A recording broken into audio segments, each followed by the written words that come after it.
I mean, the essence is circulated. You're not happy with this. Another shot of it. What else did we? Let's see. Oh, yeah.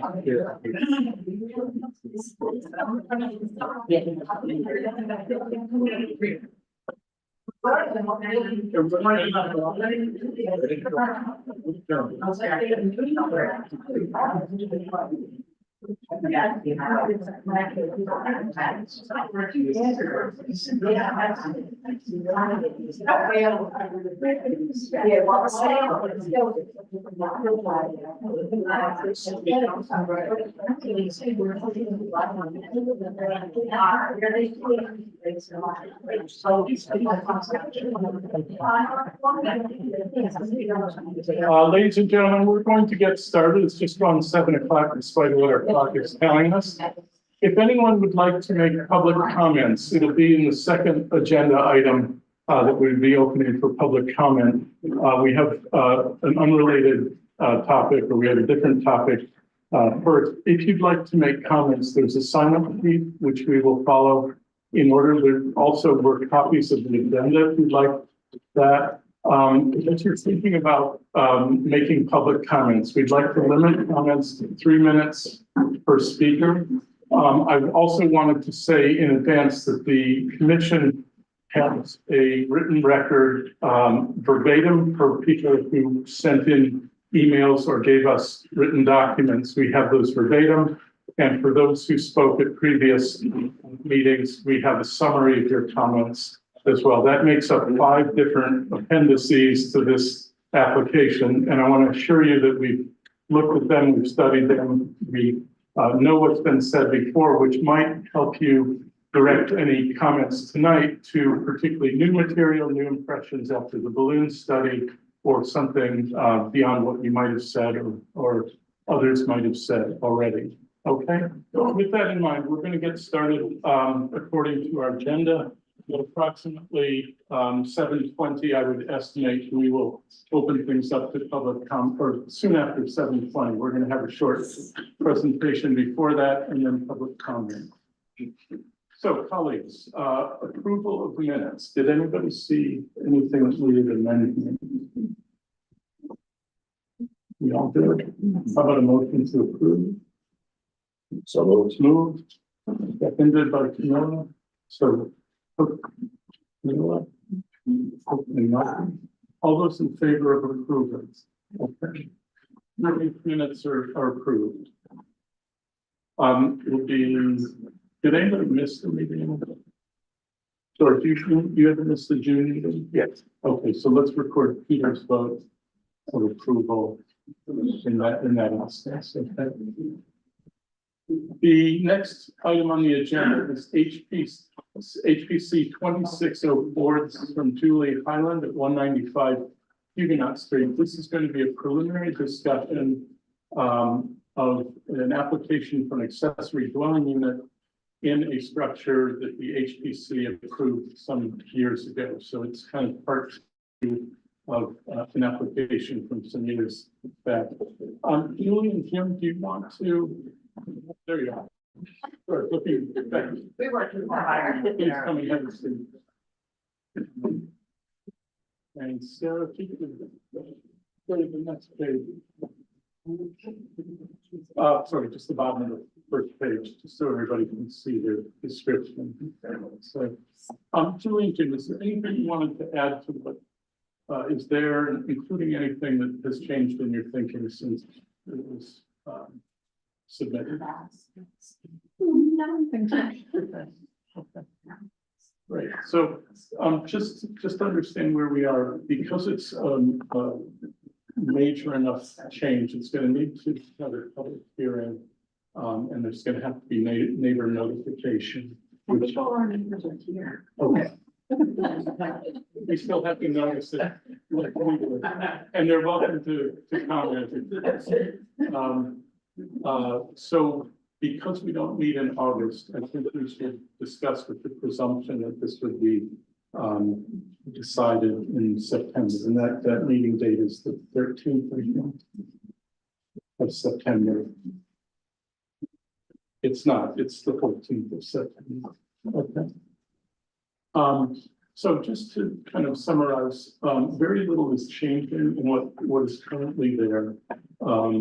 The lighting is going to move from a single fixture to a double fixture, and then a sliding glass door.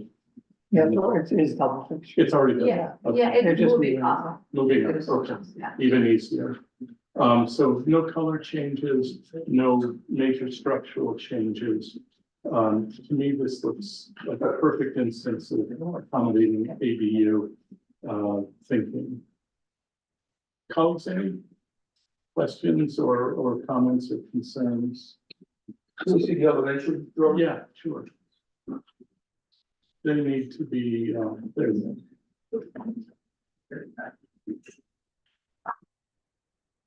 Do you have the specifications for the windows or doors that you're proposing? We don't have the exact specs. This is what's proposed. That's right, yeah.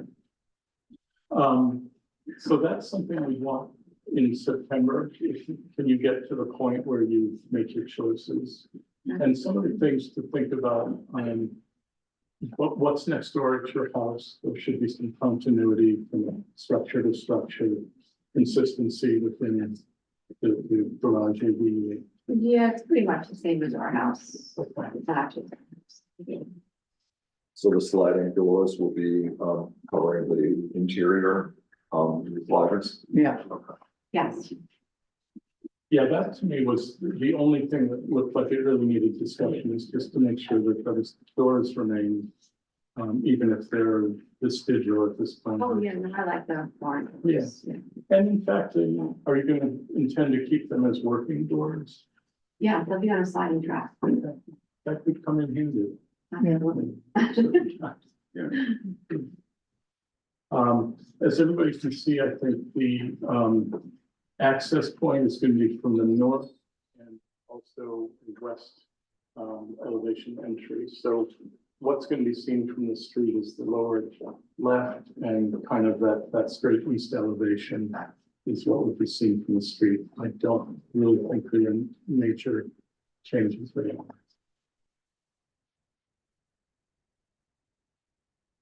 George, were you asking about anything in particular from the elevation? What are the two single doors on the north elevation for? those doors over there. The north. Oh, no, no. Oh, okay. The one is already there, that goes up to a storage unit. So we're putting another one to get into the apartment. Okay. And we try to match those windows, the windows within the doors. I'm seeing a 4 pane on the left and a Okay. quarter. That's the sort of thing that that's why we want specs, Mhm. so we don't create the disharmony. I don't think you want that disharmony. No, And if you prefer the clear, because the left one is the existing, as I recall. actually, the right one is. Okay, And the right one actually does have the panes, so I'm not sure why. okay, so we're probably there, but if you, please be specific about that, so that we have that clearly. 14%. So when you need specs, like how specific, like you want the exact, like. The manufacturer and the model, one of the things we especially look out for is that question I just raised, like how many panes are there, how many lights are shown within there. How many do you have? It really, there isn't a, there's What are we looking for? about 7. Sorry, I was not- One with 7. No, I think that question is settled by what's going on at your house and what, Yeah. we're doing- more or less a blank slate. You should be happy with what they are, but pay attention to what's at your house, pay attention to maybe the feeling of the street.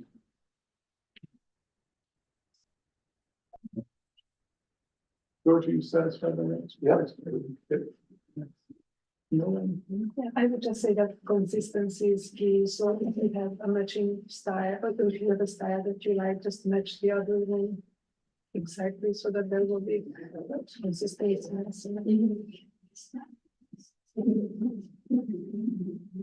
Stephen, anything? Thank you for the documentation. It is very clear.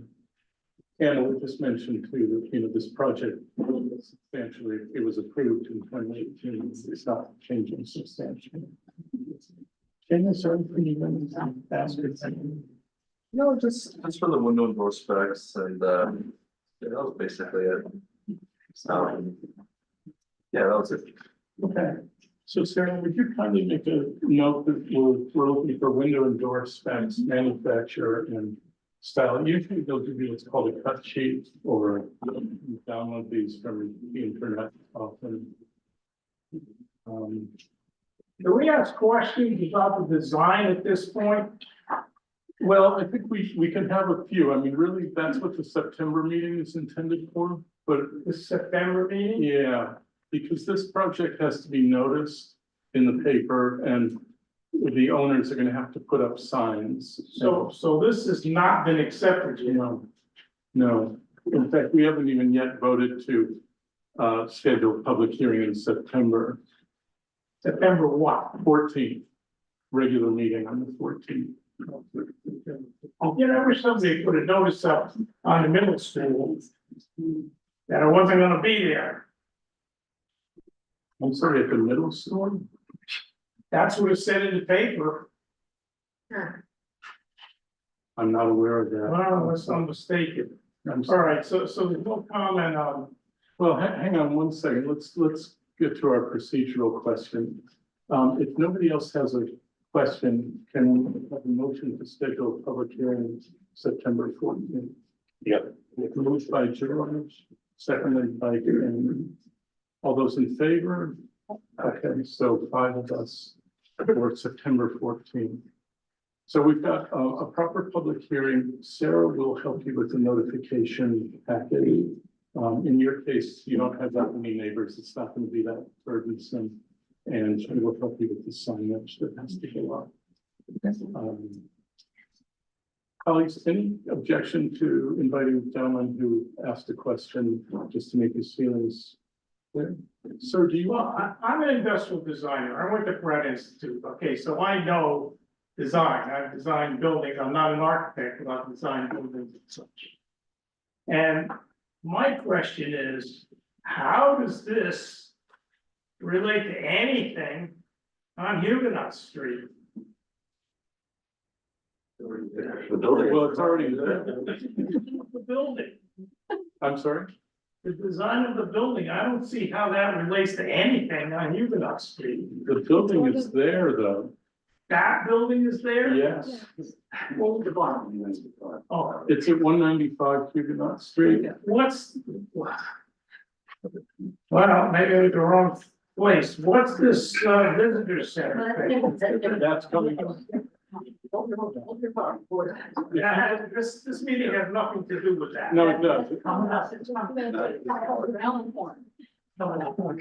If you'd like to. Okay. Michael, could you? My neighbors will be like eating in their farm. Michael, would you direct him to the sign up sheet if he wants to? I think, I'm sorry, Phil. I just want, so for the September, what you guys are. Oh, I'm on there already. Committee's looking for is the specs Yeah. on the windows and that there's conformity. That's what you'd be Yeah, looking at. in order to windows get and it doors. okay. Yes. I mean, for example, really think about this, those sliders that you want, they should relate to the other windows in a way that's pleasing to you, and we hope pleasing to us, or appropriate to us. Yeah, so there are lots of ways to do that. I like the divided light geometries, like each of the lights, they should have a similar proportion, like they don't have to be the same size, but like. In terms of width, the height, like a similar proportion throughout, that's kind of strike a balance. Yeah. Which you show right now in the drawings, like none of the divided lights seem too squat or too square, like they all seem like they're the same kind of proportion, which is good, so. Just hope for more detail on like, as Tom said, what type of windows they manufacture, things like that. It seems like it's good to go, but we need that It information. does, yeah.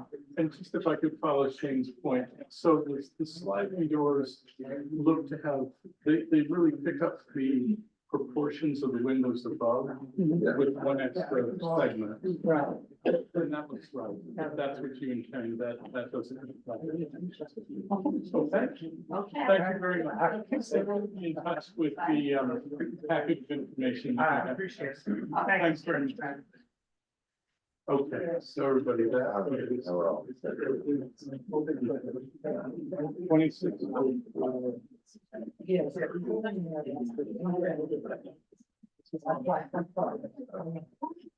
Yes. Okay, we're going to move along. There are some seats over here. If people would like to take them. If somebody has not, if anyone has not signed, anyone who wishes to speak has not signed up, please do so. We will go in order of people signing up. Before we get to public comments, though, I would like to invite Historic Huguenot Streets architect to give us an update on some material that we haven't seen yet.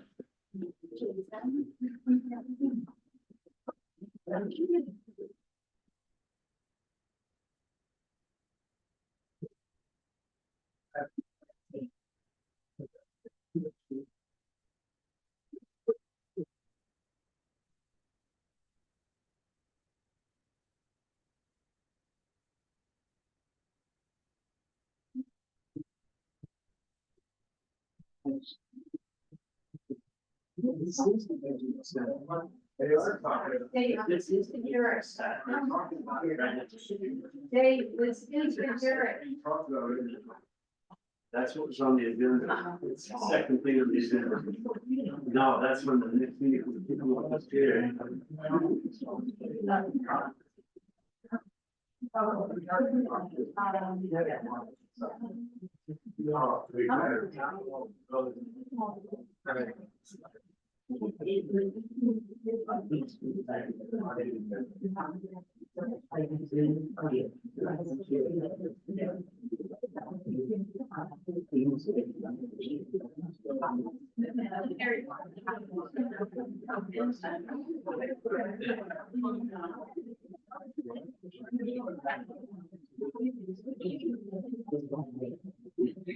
You all set? Yeah.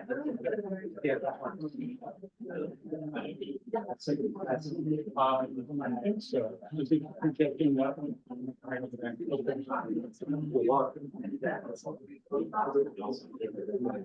Okay. Could we have quiet, please?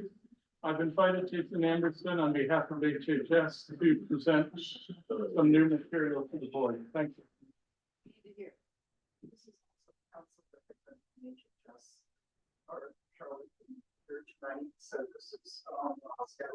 Rob Stafford. Yes, thank you. Yes, thanks very much. And I think Sarah got you. She did. Thanks. Okay, Jason, the floor is yours. Excellent. So what I'm going to do is play this a little bit better and people can hear me. Thank you. And microphone this side. Let me just share my screen so put something up.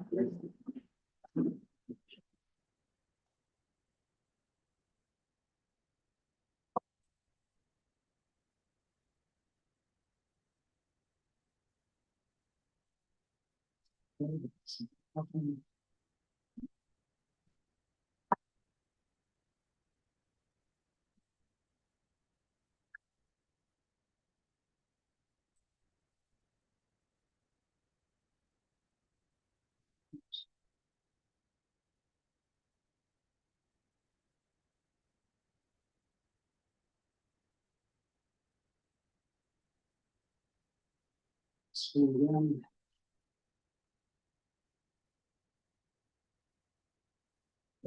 Okay, Great.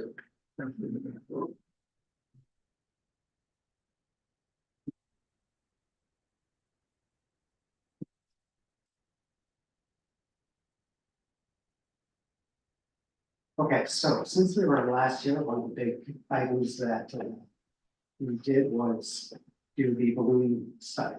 And so basically the balloon study was back, let's say June 9th, I believe, or I'm sorry, June 26th. So June 26th, we did the balloon study. The balloons were up for one day. And basically a balloon study does two things for those that either didn't see it or haven't experienced those before, essentially gives everybody an opportunity to see the balloons in the air, walk the site and actually see what's there, and try to understand spatially the building corners, but also the height of the building. So we did that, and those were up for 24 hours. Then after that, we actually take those images, if you recall, submitted back in January, actually submitted in October of last year to SHPO, and then January to the planning board, was a visualization analysis where we do photo simulations of the building in the site. So what that means is we model the site in 3D, we model the building in 3D, we place them in the existing topography of the site, and we actually also show the new landscaping. So all of that gets modeled in the building, and we present that as a visualization study. When we do a balloon study, we go take those image points, the same ones we put for the visualization, and we take them at the exact same locations. You get pretty close, sort of line yourself up.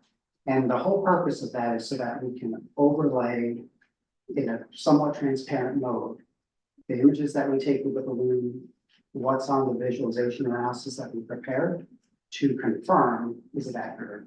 So that's basically the two purposes of a balloon study. So what I'm going to show first here on the screen, this is from the village's engineers, so Colliers Engineering. I just want to show, they sent a report, they were out there along with most of the members of the HPC here. So you'll see the balloons. What we did two colored balloons. Red balloons indicate the height of the top of the wall, so those are the corners of the building. And then the blue balloons represent the farthest point of the roof, so the highest point of the roof at 3 locations. So all of these locations were pre-selected at the last meeting, so these were just, we just wanted to share these. So basically, these are clear. He tried to take the images at the locations where he could see most of them. And so you can sort of see here's the field that's there. This is the drive, basically parking areas over to the left. And you'll notice these balloons. These balloons represent, as I was mentioning, red the walls, blue the top of the roof. That's the one broadhead there. And then this is down on North Front Street. So you'll see we also staked out the driveway that we were proposing, so everybody could see where that was. And you can see that one of the balloons there. That would be one of the building corners. East of building one. And then he also took a few from the rail trail, so you can sort of see there. He's noticing 2 blue balloons at that location. And again, further down on the rail trail, he's got a blue balloon he picked out here, one of the red ones. And lastly, we came back around there. And so this is at basically the crosswalk, roughly, maybe a little bit closer on towards our property from that. And there you can see the building corners, 2 red ones and the blue one. So Colliers reviewed this and the points that are in their letter, which this is all available. It's posted online on the Village's Uniclad website. A few things that he posted is that everything that we had set, because this was all done by a surveyor, was in the correct locations, that the balloons were floated to the correct height. Top of the balloon is the top of the point that we were referring to. And as he mentioned, the proposed building is about 4.7 feet lower than what is permitted in the historic zoning district. That's it. So this is his analysis, which is entirely separate from ours. We just received this actually from the village, not from people directly. So what I'll do now is, this is all out there on Uniclad. In fact, this entire report is going to be posted tomorrow, including the other information that we're posting for the planning board, which includes the traffic study that was just completed. So all of those items will be on Uniclad tomorrow. Of course, we're not going to read through this. If everybody has looked at what was submitted, you'll notice here, this is everything that was submitted back in January, actually to SHPO back in October. So this is our visualization report. But what I want to draw your attention to is when you read through this, you'll see a few different things. Let's see, so let's show this one. So vantage point 2 from the Gene Hasbrook house. This is just an example. So you'll notice when the image was taken, there's a description of where it's taken. This proposed conditions was part of our original report. But for each one of these, you'll see the balloon study overlay. And essentially, it describes what is now seen from that same vantage point when the balloons are there. So for every single image that we took, we did this as part of the report. Where did that information come from? Comes from the next set of images that you'll see here. So this also was a part of the original visualization report. These are all the vantage points that were pre-selected with input from this board back over a year ago, as well as the planning board. So each one of these circles represent a location where images were taken. Then the next page, we create one just for the balloon overlay. So showing that we're taking them all from the very same locations, but also indicating where the balloons are. So you'll notice we had 4, A, B, C, and D. Those were these building corners that we had all agreed to. And then these 3 balloons right here were the edge of the roof. So those were the balloon ones. We color coded these so that everybody can cross-reference to the balloon schedule here, which gives you the finished floor elevation, the height of the balloon, and everything as part of that to document all of that. I'll show you a few things here. So again, this is an addendum to that report. So what that means is what you're seeing on this page here, this visualization, this is existing conditions. This was part of the original report. This BP1 is the photo simulation view shed. I zoom in. You can see the building through the trees. This is what was submitted back in January, right? We do this white outline only if it's not apparent where the building is because it's hidden by vegetation. So that's what is being shown here so that you can actually pick it out. But then what we do, this is the overlay simulation, right? So this is where are we showing it correctly? So you often can't see all of the balloons, but you try to pick out the ones that you can see and then identify the ones that you can't. So obviously we see this balloon here, and that's meant to be top of wall. So we see that clearly showing exactly how our building is. You'll notice back here is balloon B as this roof slopes down right in the background. That's where you're able to see that balloon there.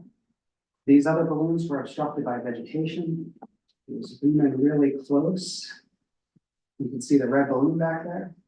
So that is another proof of that building corner being in the correct location. So essentially with this overlay, what we're trying to do again is say what we submitted, representing to you what we are showing is the correct building height and massing. Is it correct when we actually float the balloons? This proves that it is. We do this for every single image as we go through. So I'll just go through them and we can sort of pick those out. So again, now this is from Gene Hasbrook house. You'll see here, this is again, the original one. You can see the building through the trees that are there. Those are the trees that are to remain. And again, very obscure. You see a little red balloon here, see one in the background. See the red balloon there. Yeah, and you can see the blue balloon here. So the pieces of it, that's part of that. So again, basically proving out each of these images, and all the results basically show the same. So scrolling through the next one. 631, it's another overlay. The one thing you'll notice, something on this image is if the person taking the image isn't perfectly in the same spot, or it's just even 1 or 2 degrees with the camera facing the other direction, as that goes further, you'll see a little bit of distortion. So you can see within these trees here, these are 2 different tents. So I don't imagine those would be there anyway, as part of it. But we were able to find red balloon, as you can see here. And of course, we have the other red balloon at this corner here. And again, blue balloon, this corner, all proving out the visualization. And again, this will all be uploaded, so everybody gets an opportunity to examine. I'll scroll through here again now. Back to the fort at this point here, right? So this is the photo simulation that we have created. And we have the overlay. Something to note, of course, this is the balloon that's closest to us. The one that's more visible is the one that's technically the further back, right? That's on the east side of the building. Sort of see there's a red balloon, that's the one that's further back on the east side of the balloon as well. Others that were hidden, those we could not pick out those blue balloons. But again, because it's one model, everything's done as 1/3 model. As soon as the one's right, they're all gonna be right because of that. Scroll through. Now these, they never were visible because of the existing building, but we were asked to study this, even though we knew it was going to be hidden, so that's why it's shown. And again, none of the balloons, of course, were visible through the buildings. So we'll scroll through. Same exact thing here, none of these were visible. Now we get to Broadhead, right? So this is the building that we are showing in the visualization from Broadhead. Now, if you look, you'll be able to see, so these are all in the distance. This roof line, if we were to carry this back, this is that corner that's shown there. That's one of the far corners in the back. Look here, the highest point of the roof is that part of the building there. So that's that blue balloon. This red one is one of the walls, not the one that juts out, but the other one that was selected in the images or in the plan. And so you'll see again that this is proving out that what we're showing in the simulation is accurate based on what was flowing with the balloons. Then we had a few from, so again, here's what was presented originally, right? That similar corner, basically at the crosswalk at Broadhead. Now again, because there are existing vegetation there, that's what we're sort of seeing in these trees here.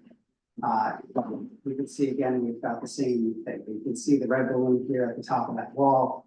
This would be at that lower wall if we carried this roof back. And you can see the wall at this point, which is again the red balloon. So just proving out the mess. Now we get onto the rail trail. Again, the trees that are along the rail trail, none of those are being removed.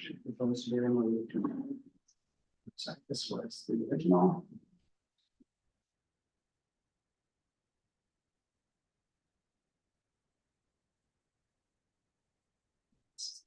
So we were able to see the red balloons through there. Moving out what can actually be seen, and all of the rest of these were hidden by vegetation that was there.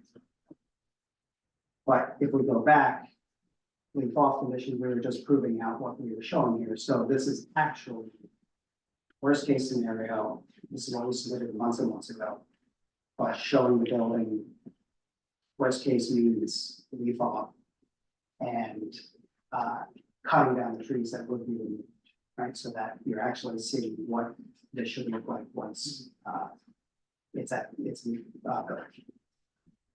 And so that's the there's one here. So now as we're getting towards North Front, any of these, none of those were visible as part of that from that vantage point. And the last one from North Front Street, right? So this is what we submitted and we're proposing. These trees all remain. This one remains. And now with the overlay, you can see the blue balloon there. And the rest were just obstructed by the tree here or vegetation. But this helps us prove out again that that highest corner is in the correct location. And so that is the way that we're able to prove out the visualization, but the actual report, which everyone can read, is what you see here. This will all be part of that submission. The other thing that we wanted to show tonight, we had discussed this last time, was the gate. Right? And so part of what we're submitting to the planning board are some of the details, just we had all looked at this 3D rendering, but now providing some details for that. So that's going to be uploaded as well on Ucloud. And then the last thing, what we're proposing is the drive. Let's go to the site plan, right? Can you speak louder, please? Yeah. Okay, so if we look at the site plan here. Right, so here's our visitor center, here's the upper patio. This is the grass pavers. This is the asphalt. What we're proposing after our last discussion is to adjust the driveway up to the point where we have to have accessible parking spaces and bus route to be more of a stone drive that goes up. And to show images of that, that's what this is to show what that would look like. It's going to be a little bit more maintenance for HHS, but it's something that we can do up until we get to the point, of course, where we have handicap parking spaces and the bus stop walk as well. Those are the adjustments since our last, or the things that have happened since the last one, and the adjustments that we're proposing. And everything else has been previously submitted. Thank you very much, Jason. And you mentioned prior to the meeting that the traffic study is Yes. completed and will be submitted to the planning board. Correct. It all will be uploaded tomorrow. The entire package, like the cover letter, will have everything that you see here. It will include the traffic study. It will also include Colliers have made engineering comments, so those engineering comments have been incorporated. So it's a full package that will have all of that. Summary of the traffic study is there. Really is no impact, but it's going to, it outlines it. Originally, we had a traffic memo. After further discussion with the board, it's a traffic study. And you mentioned that Collier has seen that study and commented on it. So they were working, yes, so originally the traffic memo, there were 2 rounds. This traffic study gets submitted tomorrow, and then they're going to review that and provide any comments on that. Before the next planning board, short trial schedules. Thank you very much. Colleagues, any questions for Jason? Nope. Okay. Let's go to public comment then. Can I just remind everyone, we definitely have audio problems in this room, and we're not going to have the benefit of the amplification system. So I'm going to ask those who signed up, will go in order, to come to the podium, kind of direct your questions to the board, but also to the audience so that everyone can hear you. Stephen, you willing to be a timer? So we really would like to hold people to 3 minutes maximum. The most useful comments would be those on new materials, such as what was presented tonight, or that has come to your attention since the last time we had public comments. You're of course free to say anything you want, but again, the commission has compiled 5 rounds of comments, written and oral. So we have heard things that have already been said. We'd be most interested in new perceptions you have, new ideas you have, changes of heart that you might have, and especially responses to what we just saw. Could I ask someone to hand the list over to Sarah, our secretary? And Sarah, if you could just prompt people, again, we'll go in order of signing up, and please use the podium when you make your comments. Before you get going, where is this in relation to 32?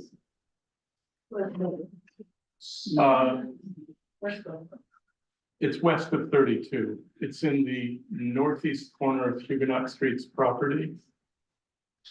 If we could bring this up, That's a 32. you're seeing just a bit of 32 there. Oh, over there. Yeah, So this is the red trail right here. And then This is all of these white lines that you see sort of dashed in. That's all of historic Huguenot Street's property. There's 10 acres here that are shown on this drawing here. And so what we're talking about is the building right here. All right. And Yeah, so it's the building, the parking here. And Sarah, do you have the drone photos handy? down. Okay, that's something that maybe we can get to later. Drone photos are helpful in this regard, unless you have something. Jason. I'll take a look at your, In the meantime, let's ask our first commenter. So the first person is Kevin Cook. If we can find that, that might answer your Yeah. questions. The other thing I could say that might be helpful, in the very upper right, you see a large roof. That's the Salvation Army building, Oh, if that helps orient you. Oh, To the left of it is the parking lot for the church, for the Reformed Church. And the annex. the great building, dead in the center of the Competency Education Building. Can you put a visual of the building on the screen, at least everybody can see what the exact building looks like? Sure, Rather than these dotted lines? how does that serve? Perfect, thank you. Okay, so what you're seeing in the upper, I don't know if this is new to people. What you're seeing is the view from the east at the top and more or less the view from the west at the bottom. Did you see my broadhead? I'm sorry? No, Realtor. Okay, I'd like to give courtesy to those who want to speak to be heard. So Kevin, again, 3 minutes if you would, please. If anyone, and it looks like Kevin, you might be one, also wrote your comments, we'd be happy to have those sent to us or even just dropped off with Sarah. Thank you. Okay. Once again, I'm Kevin Cook. Like everyone here, I come professing a deep love of our stone houses and the history they represent. Perhaps unlike many who are here, I actually live on historic Huguenot Street property. From my front porch, I look out on the Lefevre House, the French Church, the burial ground, the Deo House, the Jean Hasbrook House, and the Stone Monument. Preserving the weight, character, and aesthetic beauty of these architectural relics means more to me than I can even say. The feeling of the street, the connections to the past, and the stories kept alive inspire me every single day. Recently, balloons marking the corners and height of the proposed project were installed, and I fully expected to be able to see these from my porch as well. Instead, I found that I had to walk all the way over to the proposed site before they revealed themselves. Therefore, I feel that the proposed center will not alter the character of the street in any way, and will instead offer a clear entry point from which to visit, making it more accessible to all. Its positioning will mark an easy transition from a more urban environment to the historic site, and the architectural design with its large windows and wide porches will naturally lead visitors out to the wide lawns our community pleasures. I regularly meet people from all over the world who come to experience the unique stories and perspectives that historic Huguenot Street has to offer. It is my belief that building a visitor center at this time will enable HHS to continue in its missions of preservation and education. I do not believe these historic homes will survive another 100 years without it. For these reasons, I wholeheartedly support this project. Thank you.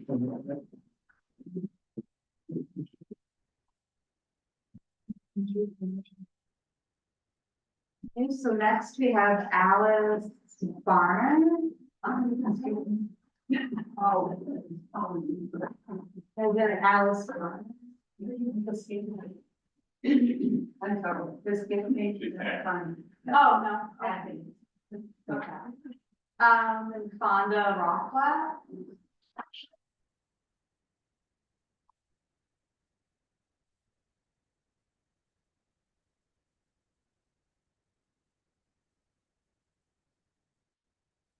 I think they need a shorter podium for me.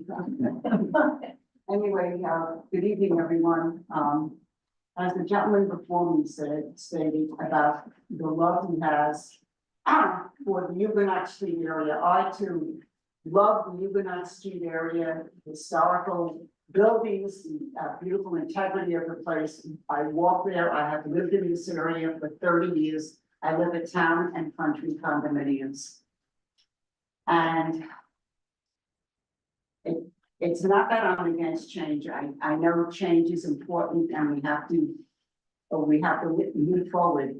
But in this case, I don't feel that the change will benefit the area. I'm sorry to say, the architectural structure of the building, although it is beautiful, I personally do not feel that something modern should be placed in an area where there are historical buildings. I know I believe when they did the Poughkeepsie Station a number of years back, they made sure that the add-on, or whatever they did, fit right into the look of the building. I think that historical appearance should be maintained. Another thing, and I've spoken of a couple of these things before, the traffic is my biggest concern. Exiting Town and Country, one of the two exits of Town and Country, it is right adjacent to the structure, the entrance way to the structure, to the visitor center. I would like to know, firstly, there was supposed to be a traffic study. Has that been completed? Have we had the results so we could look and check it out? That's an important thing. To me, that's like an accident waiting to happen, but the traffic coming out, not only from the condominium, but from people coming in from 32, as well as people who are coming from the other side from Huguenot Street, and because the street, Huguenot Street is cut, is barred, you're not allowed to go down Huguenot Street to retain its historical beauty and not to disturb it. You have to make a right turn and go right onto Front Street. It is going to be a lot of congestion and an awful lot of congestion and traffic. And it certainly won't be a beautification in my opinion.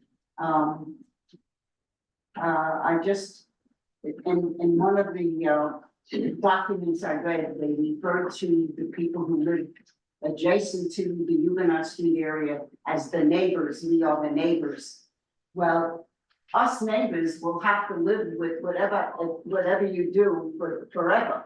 But there's no going back once these significant changes are made. And I think we want to really look and think very carefully about destroying the beauty and maintaining the historical integrity of the area. We can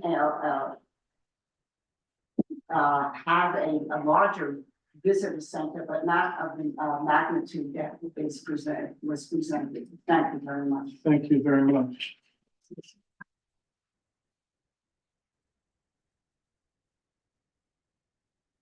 Abby Green. I'm just gonna stand next to the podium, given my height. Good evening, everybody. I'm Abby Green. I am a resident of Huguenot Street. I've lived on Huguenot Street for over 22 years now. I love my neighborhood. It's very, very distinct, very special.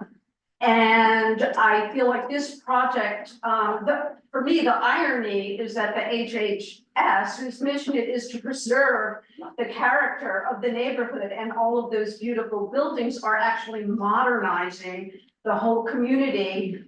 The scope and size, and I appreciate that in the latest round, we've taken an inch here and we've taken an inch there, and we've done that sort of thing.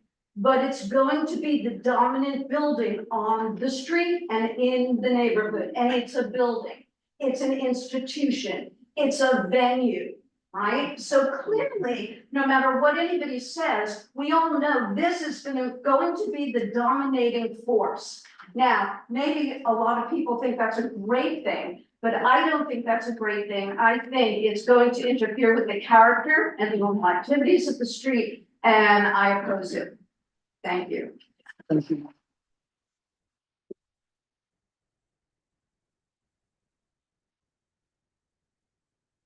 Nils, I'm pass, sorry. pass. Oh, pass, okay. Okay. Andrew Block. Okay, well, I'm a resident of Gardner, but of course I go to, can everybody hear me? Yeah. I go to Huguenot Street all the time. And not only that, I'm a longtime member of it. And I'm glad they scaled it down. But the fact that the original proposal was so gargantuous leads one to question what their motives are. What they were trying to achieve to begin with. Now, this building doesn't look so bad to me, but I think there are so many other options for them.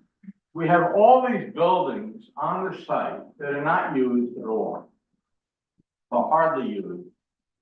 Plus, somebody suggested the Gilded Otter down the street. Which to me would make a very nice visitor center. So I question, what's the need for this? Is it just hubris? They want to put their footprints on the place? But, you know, they're supposed to be preserving the integrity of this old community there, not building new things. So I have to say, I still oppose it, even though I will commend them for scaling it down. It looks much better than the original. Thank you very much.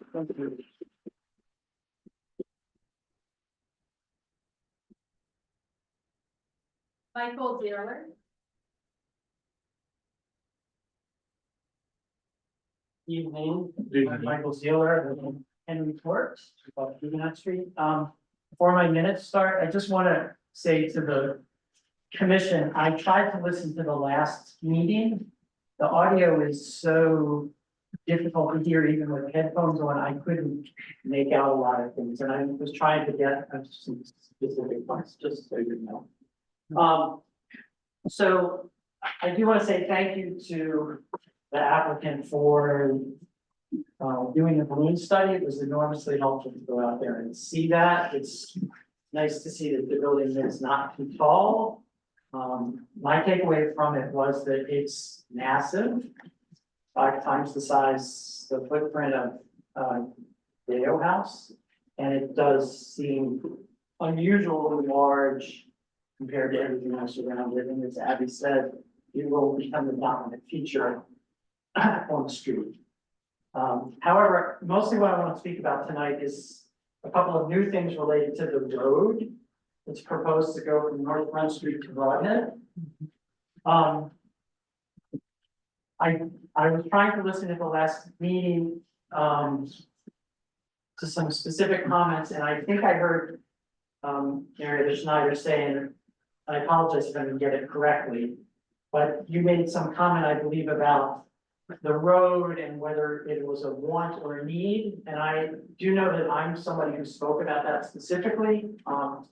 And my understanding from having a conversation with Ms. France was that when I asked directly, is this something that you need for your program, for your building, or if you wanted it? And I was told that based on the 2019 study, this was something you wanted. So if those were her words, not mine, and I'm just moving them along. At the balloon study, I had an opportunity to talk with the architect, and it was made clear that this road was necessary for fire access.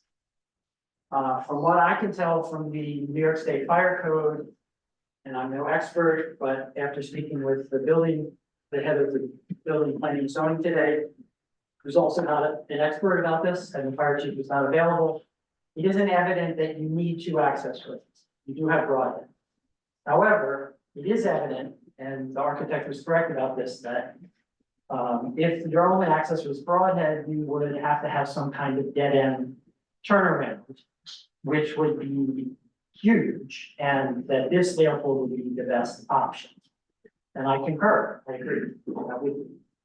So if I put those 2 things together, my suggestion and comment is, if it's necessary to have an access road off of the for fire trucks. And I'll just point out that, as far as I can tell, there are basically three kinds of vehicles that would come on the property. Emergency vehicles, buses, and regular automobiles. If this road is necessary, I would propose that it be a fire access road only. And that there be never be a need for buses or automobiles. And I'm not clear from the plans if it's impossible for the buses to use Broadhead, but as far as I understand it, they already do currently. But again, if I'm mistaken, please inform me about that. So that would be one of my proposals. An alternative would be to have a different secondary fire access road and have no road off North Front Street, but instead have emergency access vehicles enter Huguenot Street either from coming from the north, from Mulberry, or coming from the east and south in North Front Street, go through the gate by the monument.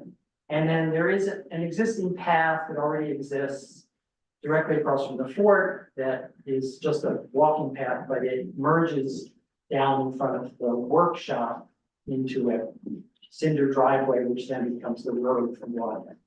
If that's a potential place to put an emergency access road, perhaps that could be considered.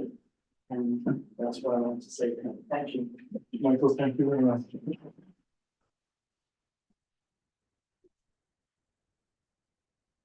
Greg Cannon.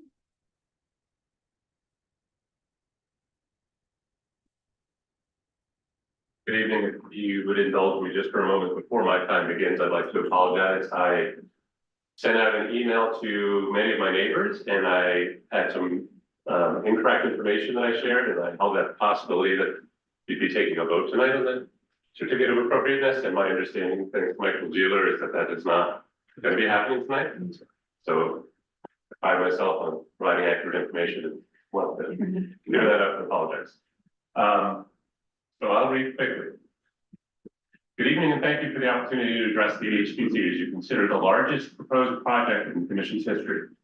One that would have dramatic and permanent impacts on Huguenot Street and surrounding neighborhoods. There is a standard of care for the care and maintenance of historic sites, similar to the Physician's Code of First Do No Harm. Instead of honoring that code, unfortunately, with a light footprint, this project would cut down dozens of mature trees, build and pave over a natural park-like setting, which is also part of the historic district, to within less than 1% of the maximum coverage allowed by code. It couldn't be a bigger building with more parking if it were a Walgreens, let alone part of a unique historic site. I will confine myself for the remainder of my comments here to the factors that you will be considering in determining whether the plan, quote, is compatible with the historic character of its surroundings. Contrary to some of the ways that HHS has presented its information, it is not exempt from any of these standards. First, it's too big, which was obvious to almost everyone at this month's balloon test, which indicated that a person standing on Huguenot Street by the fort and looking eastward would see through the trees a giant wall of glass and a roof line, filling in virtually the entire view shed between the white workshop building to the north and the Dale House to the south. Factor two of the criteria is, quote, the scale of proposed alteration or new construction in relation to the property itself, surrounding properties in the neighborhood. This building is so large that, as Michael Dealer indicated, the footprints of the Du Bois Fort, Abraham Hasbrook, Deo, Bevier Elting, and Freer houses could all fit inside it, with plenty of room left over for the replica Asocus wigwam. The applicant has described this project as being framed by historic houses, which gives some insight into the plan's approach. The visitor center will be centered and featured. It will be visible from virtually everywhere on their property and surrounding many points throughout the surrounding neighborhood. And by extension, the houses will be diminished. This is contrary to First Do No Harm. Factor three, texture, materials, and color in their relation to similar features of other properties in the neighborhood. The merely decorative flat stacked stone wall in a neighborhood which was built and is identified by its structural fieldstone is not consistent with the style of the neighborhood. Laser cut steel images that will be interior lit and are designed to draw attention to the building in defiance of Department of Interior standards which call for, quote, ensuring that the new construction is secondary to the historic building and does not detract from its significance. These features do not support that standard. Factor 4 is visual compatibility with surrounding properties, including proportion of the property's front facade, proportion and arrangement of windows and other openings within the facade, roof shape, and the rhythm of spacing of properties on the street, including setback. The U.S. Department of Interior guidelines also call for compatibility as well as differentiation. But unfortunately, HHS has ignored the former and used a very extreme version of the latter to defy every one of Factor 4's standards. Where the historic structures have obvious facades and entrances, this building does not. Where existing buildings have casement windows and peaked roofs, this has a 25-foot wall of glass and a massive 10,000 square foot shed roof.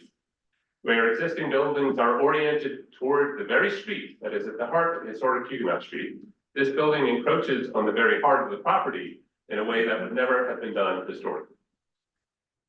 Coming to my conclusion, historic Huguenot Street has a complex and fascinating history, and I applaud HHS for expanding the narrative to be inclusive of everyone who has called New Pelton, willingly or not. Ultimately, though, this is a national historic landmark, not because of any great American historical figure having lived here or history-changing event having occurred here. It's because it was a neighborhood that was exceptional, mostly because it has endured for centuries. The amazing thing is that it is still part of a vibrant neighborhood where all of us live, work, attend church, and walk our dogs. This proposal is not appropriate to the neighborhood, and you would be on rock-solid grounds in denying the certificate of appropriateness. This wouldn't mean that HHS can't build a new visitor center with ADA compliant bathrooms or other amenities that it needs. It simply means they will have to actually work with the community in which they're located to ensure that what is built doesn't look like an obvious mistake to future generations. A better project for all, including HHS and its visitors, will be the result, which is what this whole process is ultimately about. Thank you very much.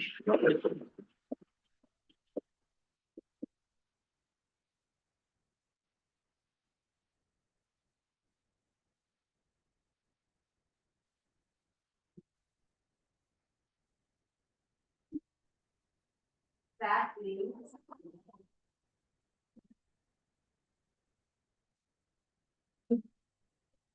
I'm Zach Leeds. I live at 102 Huguenot Street, which is the backyard of the Freer House. I almost feel like I should pass after that speech, but I did want to say one thing that's been very confusing to me about this proposal, which is that one of the principal reasons they've given for needing to build a building is to allow for them to use their houses in more appropriate ways, more historically appropriate ways.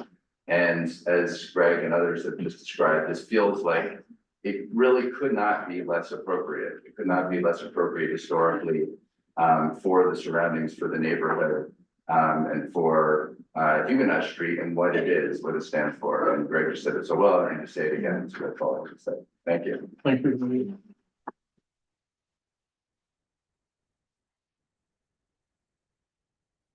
John Vaughn. Yeah. Yeah. Sorry about my handwriting. I'm sorry, is it Vaughn? Gavin. Gavin, John. Thanks. Okay, so yeah, it's hard to follow the last one, but I'd like to talk a little bit about the site itself. It's a pretty open field, nice couple small trees, bigger ones towards the back. But it's usually fairly wet, consistently soil. And 3 months ago, New York State changed the classifications for wetlands. Previously, they were, unless I'm mistaken, you could classify any area that met those characteristics as one. Now, Please speak up just a little bit.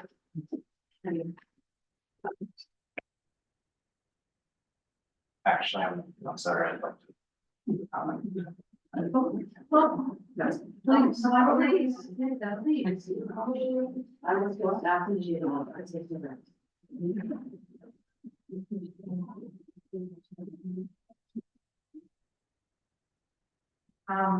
David, Giacomo or Lacamo, sorry. Giacomo. Giacomo, okay. Okay. My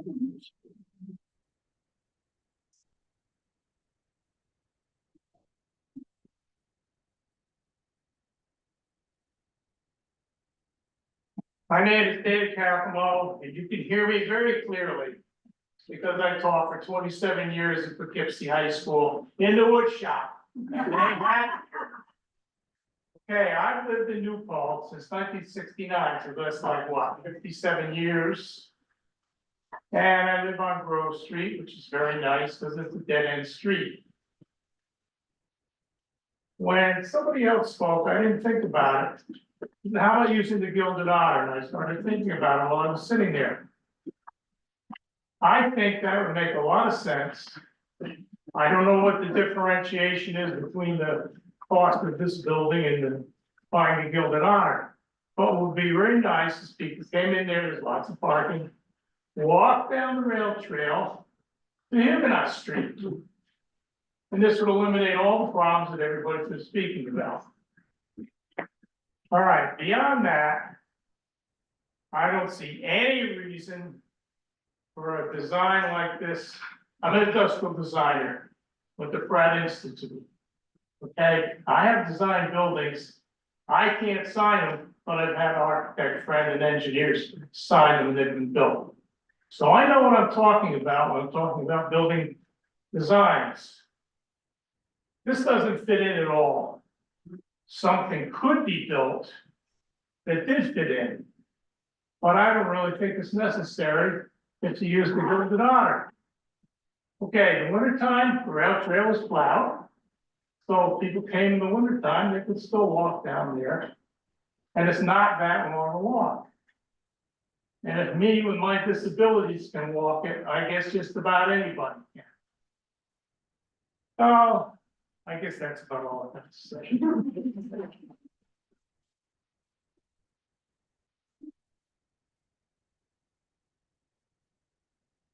And when?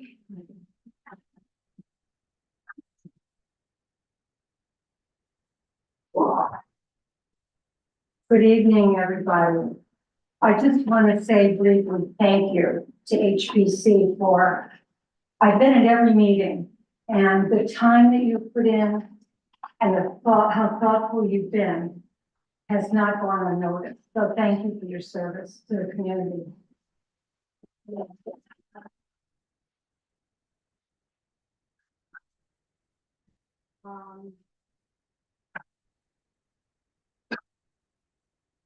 There is kind of the indicators have been like only the people that live on Huguenot Street are opposed to this proposed visitor center. Nothing could be further from the truth. As you see tonight, the opposition to this projected plan in the larger New Paltz community, the big New Paltz community, is enormous. And with testimony to who's here tonight, the letters to the editor, it's just an enormous opposition. It's not that people are, and I've talked to many of the people in this room tonight, it's not that people are opposed to a visitor center. They're opposed to this visitor center for the reasons that have been enumerated in like 18 different languages tonight. It's too big and it doesn't fit. Okay, what is the opposition about? I will tell you because I've lived on Huguenot Street for 36 years. The street is used constantly, literally morning, noon, and night, okay? It starts with runners in the morning that have lights on their heads. Okay? And it ends at the 10:30, 11 o'clock dog walking through. I see my neighbors in my pajamas and other people, whatever. It's used all the time. And the people that use it, what people need to understand, not only is it the heart and soul of this community, but it is also the backyard for many, many people who don't have one. When we see the mommies going up and down with their strollers, do you know why they're going up and down with their strollers? They can't walk on their own streets. Millbrook, Manheim, they're too busy. They can't walk their babies. So they schlep their stroller in the car over their car, right? And this little postage stamp of green grass, that's what we're really talking about. There's almost no open space left. Hello? And if we can entertain options and not be locked into this one thing that the community could get on board with. And we could all creatively, figure out a wonderful solution or option to this, because clearly the resistance is there. Let me see, what else? There's one other thing, ditto to everything Greg Hannon said. I have to say from living on Huguenot Street for 36 years, pretty long time, there is just parking on parking on parking. What would we possibly need with more parking? It's always empty unless White Glass is open. Okay, talk about, this is like the emperor has no clothes, but parking is just endless, okay? We don't need any trees cut down. We don't need an access road. I'm of a generation where you use what you have, you know what I mean? Do what you can with what you have. Yeah, we don't need an access road. We don't need trees cut down. We don't need this little tiny postage stamp of grass paved over with concrete. There's got to be, this is a village, a real outlier span. These are wonderful, wonderful people in the house. There's got to be an option or another way to do this without putting up this way out of scale, over the top building that simply does not fit in a 10-acre historic neighborhood. Altogether, it's 10 acres. The visitor center's almost bigger, but then it doesn't fit. And it isn't necessary. And if we can encourage HHS to look at other options, I really vote for that, And I'll just tell you something, because I wasn't going to, and it popped into my head, and I'll do it. I was talking to my 24-year-old grandson, and we were talking about the days back in the day. Many of us in this room were activists. I know I was, big activist. I was activist doing something, I'm still doing it. Anyway, and I said to him, I said, if this goes through, Taj, I'm gonna lay down in front of one of those trees. And he said to me, Grandma, I'll be down with you. I'll lay down next to you. Right? Told me a lot, So thank you for listening. Thank you for your service. Thank you.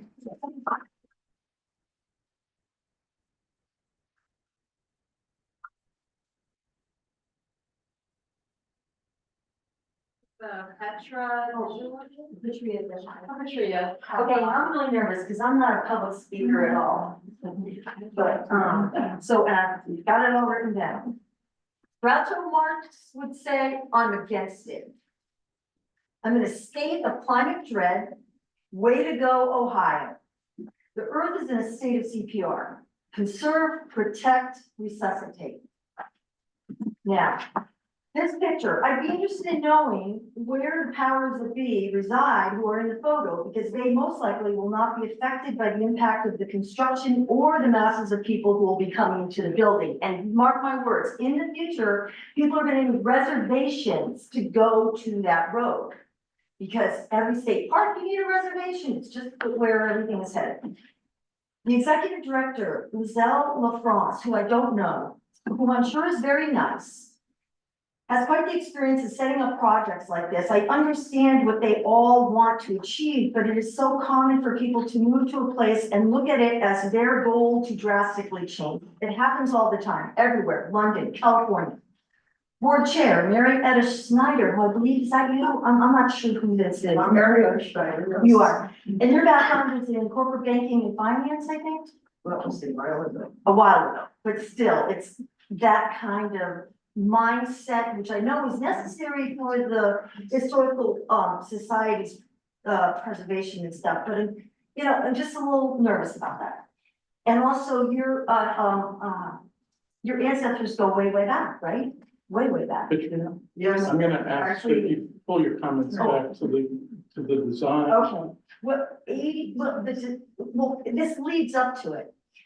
ADG Architects, I believe it is a large architectural corporation out of New York City and Florida with satellite firms peppered around to specialize in lead buzzword design. It should be possible for them, if they're so qualified, to retrofit an existing structure to satisfy HHS's needs.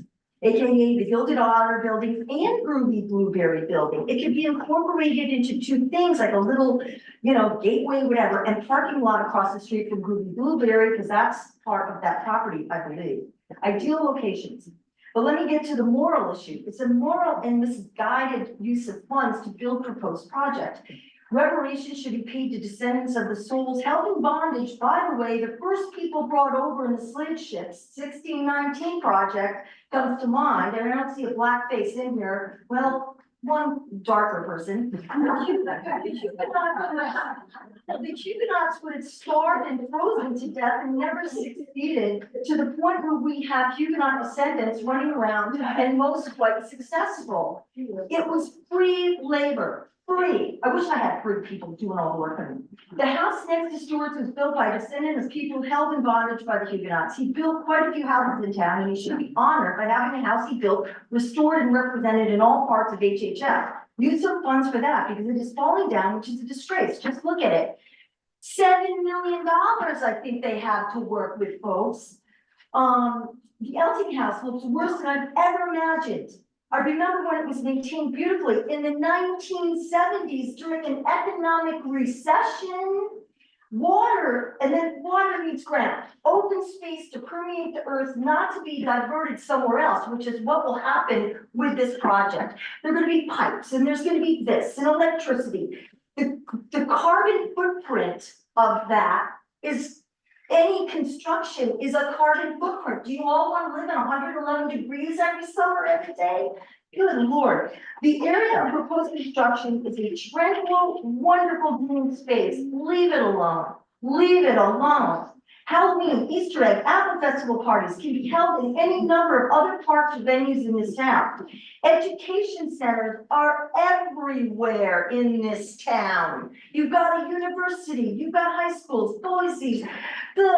We don't need another one. Use existing classrooms and auditoriums for their projects instead of the construction. So that's just to wrap up. Okay, the Gilded Otter and Groovy Blueberry buildings are ideal locations. The visitors, disabled or not, have quick access to the historic section of Huguenot Street via the $1 million rail trail. Huguenot Street, Main Street, Water Street, Mark Street. Electric golf cart type vehicles could transport compromised folks to the houses. Cars parked, not spewing noise and fumes. Ideal. If you know better, you will do better. And that's it. I can go on.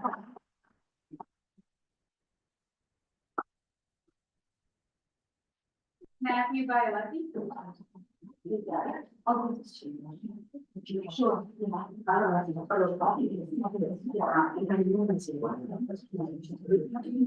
Copies of the letter I sent to the board along with sketch, that was submitted in September, that I thought it would be hopefully follow on the answer. One more. Thank you. Now, since one more, our secretary would benefit from having it. Sarah. My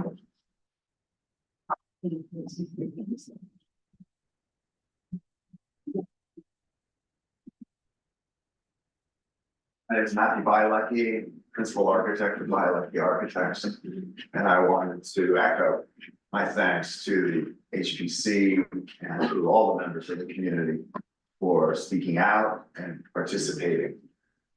This is an opportunity, I believe, to create a wonderful new entry to Huguenot Street, and an opportunity to share this astonishing legacy that probably for too long, in the 40 years I've been here, has been a little neglected, maybe a little ignored, a little quiet, a little taken for granted. This project shows that it shouldn't be. And I want to salute everyone involved to try to make it better. The letter I wrote, which I'll read, since September, when since September, when this proposal was first made, myself and a number of other community architects who have addressed this individually have focused on four things. The first is that this is a park. It's a de facto park. It's one of the last green open spaces in the village. And rule number one of scarce, rare, and it is private, and I get it, but it is de facto and it's publicly funded through tax deductions and exemptions. You don't build buildings on parks. You don't do it on Hasbrook Park. You don't pave it with parking. You just don't do it. And if you have only that choice, then you should be very circumspect and very gentle with that.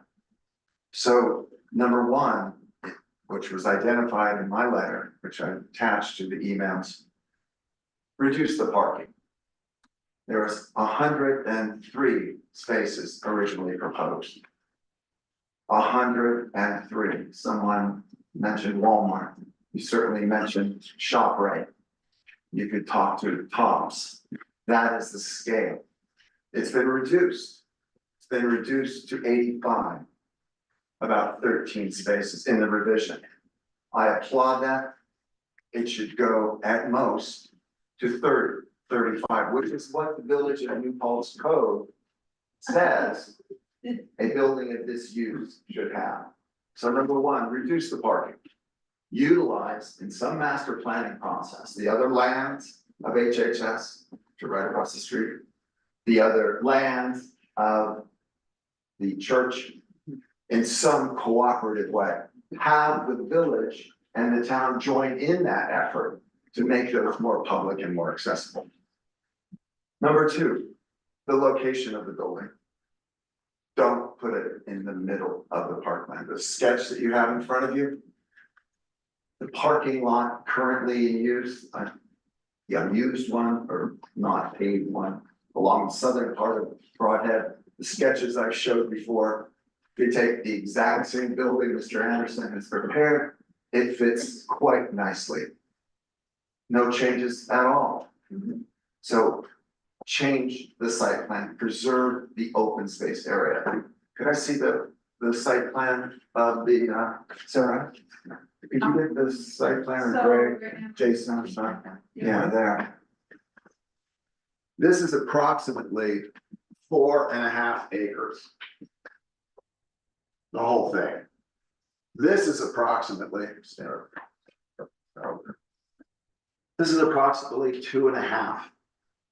Of that, between the road, the building, the hardscape landscape, and the other parking, of that 2.5 acres, nearly 2 acres is taken up in modifications. That to me is just unacceptable, and it should be unacceptable to this board. It is too big. Greg brought out the point, you could fit all the houses into the footprint of all the houses. And you just look at that, and Jason, you've done some great work. Really, the AIA seal of approval on the devotion. But look at that footprint. It's an aircraft carrier parked in that parkland. It's too much. It's too large. You move it at the very least, and then try to reduce it, especially the mass. It's a monolithic roof form that makes it look bigger, not smaller. Finally, the connector. It's just space that you guys aren't talking about it. It's just the new entry you've always dreamed of. Even the arrows are pointing in the, like bring them down Front Street, bring them up there. It is going to be, it's over 400 feet long. It has almost, 30 plus parking spaces. It's going to look like the entry to the water treatment plant. Anybody you look at it will be lined with parking, cars, cheek by jowl. Just eliminate it. It takes away the open space. It creates an entirely different presence. And then I think those are the main things. Reduce the parking, relocate the building, try to change the building somewhere. And get rid of the connector road. And then let's not have a community divided against friends and colleagues against colleagues. Let's all join in and go, wow. We've got a state-of-the-art, amazing project, amazing building. Let's all celebrate it. Thank you very much.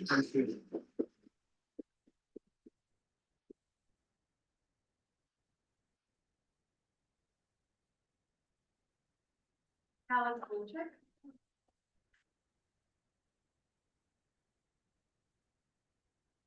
Hey everyone, thanks for everything that you do. I'm Alex Wojcik. I'm our mayor and a resident, and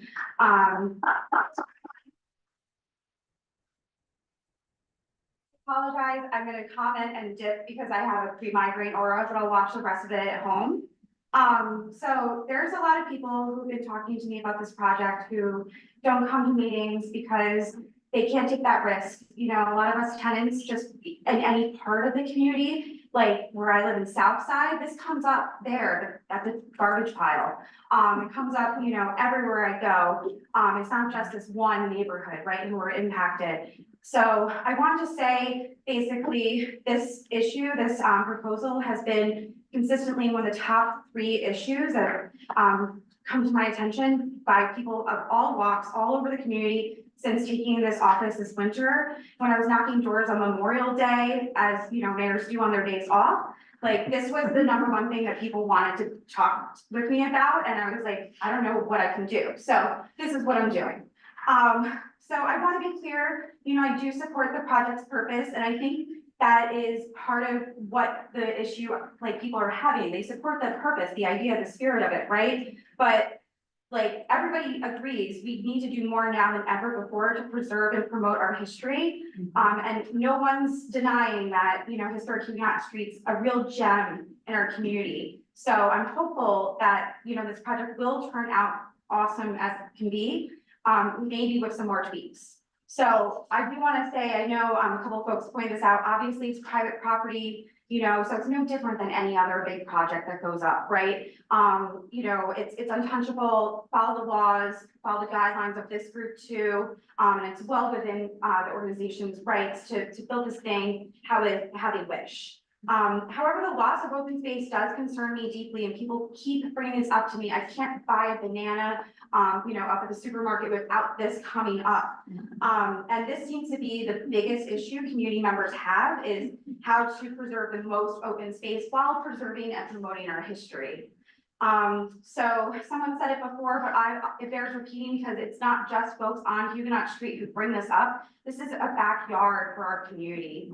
Again, I get it's private property, but this is what it's become, you know, and if there's any way we can do more to preserve that spirit of the space, that would be a win for us all. I do want to also point out, a lot of people have been expressing concerns, and I agree. I'm concerned about the positioning of the building.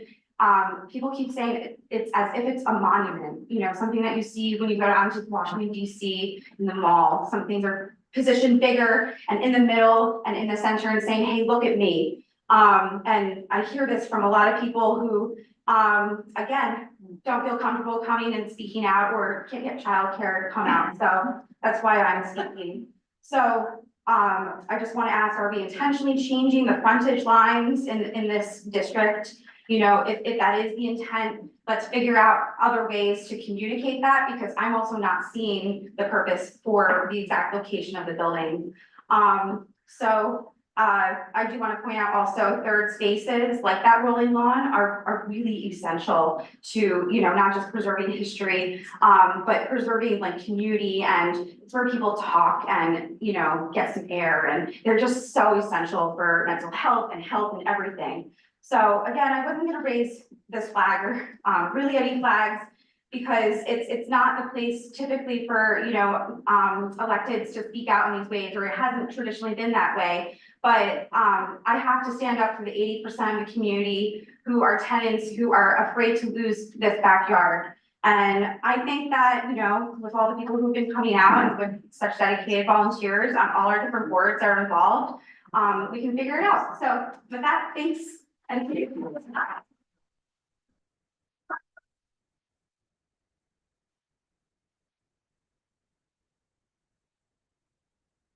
Lauren Arden. Hi, everybody. Thank you. I didn't prepare anything. And I think I was last on the list. I don't know if I'm last, but just hear more. Okay, just noting that out of all the people who have spoken, there's been one person speaking in favor and everybody else has had a lot of challenges. Aren't you So proud of me? that's, I am proud of me. That you can't see it from your house, but other houses can see it. And so On the property. anyway, I live on Church Street, so I'm there, I walk my dog there, I hang out there, I have picnics there. I used to walk with my elderly mom there because she couldn't walk on the rail trail, she had to walk on the road with her rollator until she passed, but, I really feel strongly about the open space, and I feel strongly about the wetlands issue that was raised, that we didn't really get to hear more about, but I would like to hear more about, very much, and just really noting that all of the things everybody has said about the character of the community, and you don't need Disneyland here in New Paltz. So that's kind of how it feels. It feels like we're creating Disneyland, and it already happened in so many places, Minnewaska, Stony Hill Falls. I mean, this is just, we're being taken over in these ways. We have a small town, we have a small community. Let's enjoy that. Let's take care of the residents and the people who live here. The thought of buses coming to go see historic Huguenot Street, it's horrifying. I mean, I know there already are buses occasionally that come and school children and whatnot, but buses, we're planning for busloads of tourists to come to our small tiny town. All the time. They do come, but it's gonna be more. No, Kevin, can I, let's honor our speakers and I'm let them. concerned about it, and I'm also, I know the traffic study's been done, and we haven't had a chance to look at it, so this is the last thing I'm gonna say, I'd like to look at the traffic study, but I also would like to know, considering the new buildings that have gone up on 32, the two apartments, has the traffic study taking into account what the traffic will look like once those buildings are completed and there's gonna be more traffic and more residents, so is this traffic study just looking at what's current right now, or is the traffic study looking at what is going to be very soon, a lot more traffic? So that's all I gotta say, and that I really do love Huguenot Historic Street, I love it, I love the wigwam, I love all the honoring of all the peoples, and I love what has been done with it there, so thank you for what has been done with it there. I've lived here for 30 plus years, so I see a lot of great.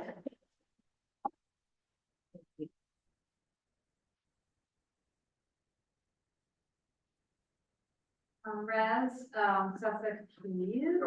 Again, I apologize, but I don't know. Sorry, sir. Hi, everybody, I'm Raz. They're live, from 118 Huguenot Street.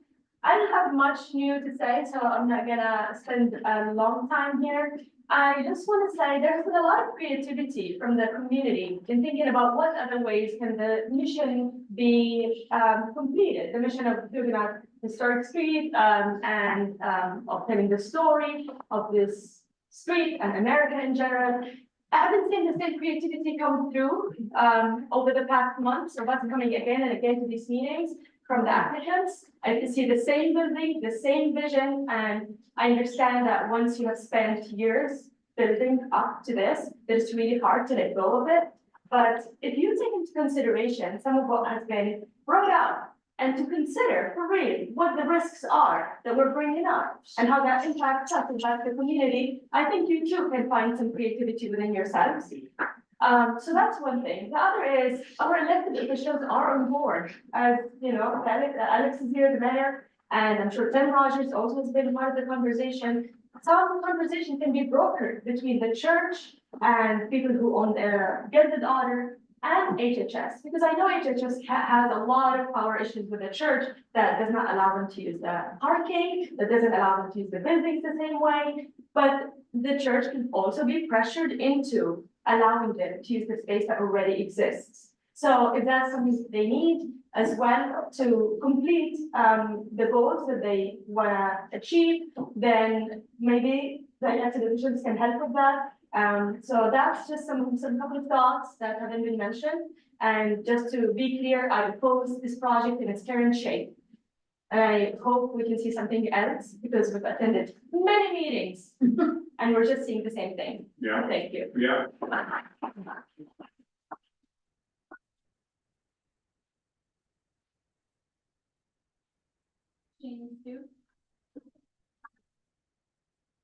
Good evening, everybody. My name is Gene Stewart. And I guess what I'm hearing a lot of tonight is that most of you all find this project, too big. Some people are saying it doesn't meet with the character of the community. But where have we heard this before? When the Gale House was reconstructed, I think you all would have been there saying, stop it. Because that's what they did. Yet, don't we all look out there and look at that house and think how much we love it? Aren't we all here tonight fighting to protect its lawn? Yet, everybody else, they hated it then. And I'm coming from somebody who loves this street so much, it's where I did my first love. You know, this site is an amazing site. It's, you know, obviously we talk about being a historic landmark, and it's an historic landmark for a reason. Now, today, as I said, we love this site. And what lesson should we take from the Gale Broadhead story? Is that we should all be humbled by history because we're all up here proclaiming that generations are gonna hate this. Yet they said that, and look at us now. We love it. Now, modern museums like historians naturally need modern sites. I think everybody's come up here and agreed to that. Now, people have said just build it right. But what I'm getting from this and from these multiple meetings that build it right has been a moving target. And it's a moving target to keep Huguenot Street from protecting the houses. You know, God also do no harm, which we all agree with, but doing nothing is precisely what is going to destroy these houses. We need to get the modern 21st century facilities out of them to better protect them. We want to reopen the voice for it to more interpretation instead of it being a physical designer. People talk about not meeting the scale and scope, and I understand that that is a concern. But we have just seen from the balloon study that it will not have as drastic as an impact as we have all feared, and from some people's most drastic interpretations of what it could be or what they want it to be. So, you know, I'm going through my points here that I wanted to bring up. Oh. We need to dispel the myth that the Gilded Otters at all are feasible alternative. Who's ready for the New Paltz Facebook group when a bike goes by too fast and knocks over a kid? We all know in that Facebook group what those comments are like, or when a too unfriendly dog walks up and bites a kid. We know that the rail trail is not an safe alternative for people with mobility issues. And yes, I respect that a gentleman came in, he feels comfortable, but are we expecting other people with mobility issues, when there might be ice, when there might be rain, they have to walk that distance and then down a hill to get onto the site? We're expecting kids to have to deal with that on a rainy day when they're coming for a field trip, but when they have safety issues. If you're an independent business owner, would you rely on property you don't own to manage your business when you have to traverse, you know, either if you're gonna walk down the sidewalk past the condos onto the street, or you're gonna go down the rail trail there, I don't think you would. Are you in your thoughts instead? I forgot. Oh yeah, I have been in New Paltz residents. So I'm not saying that we shouldn't consider that, you know, projects that are that there should be thoughtful input into this. But what I am saying is this project is sorely needed for this site. I, as somebody who, you know, has loved Huguenot Street for a very long time. And I really hope the commission gives the full regard to the work that Huguenot Street has put into fit within the confines of the historic preservation. The rules of the historic preservation committee and the commission law, the laws and the village. Thank you very much. That is everyone who signed up. Okay. May I offer chance for a couple more comments? Yes. Can everybody hear me? Yeah, I'll make an attempt, I'm soft spoken. My name is Kathy Pitts. I live at Town and Country Condos. And I just have to say, I've been at every one of these meetings about this, including the one where we were invited as neighbors to go to the fort. I've missed one because I was visiting my sister who's not well in San Antonio. I have read all the documents. I've heard a lot of comments from people tonight that are really well meant and well intended with great passion. And it's obvious to me that the documents have not been read. The things that HHS has presented have not been read. And I just needed to say that.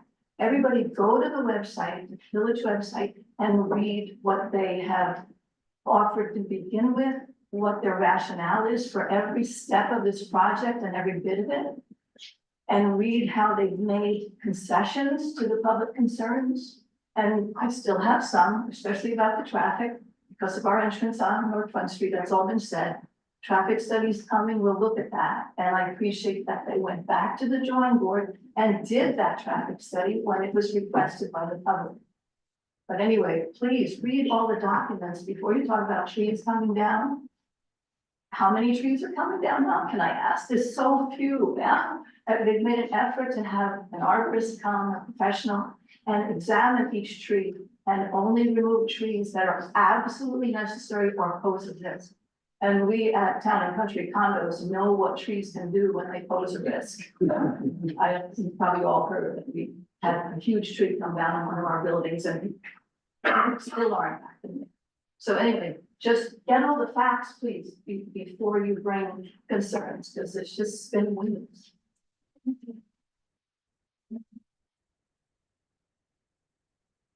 We'd be happy to entertain one or two more comments if they're there. Well, I do have a question about, the Gilded Otter has sat there for what, 2 years now, empty. It's deteriorating, it's got it, unless we're maintaining it on the inside. It's got a huge parking lot.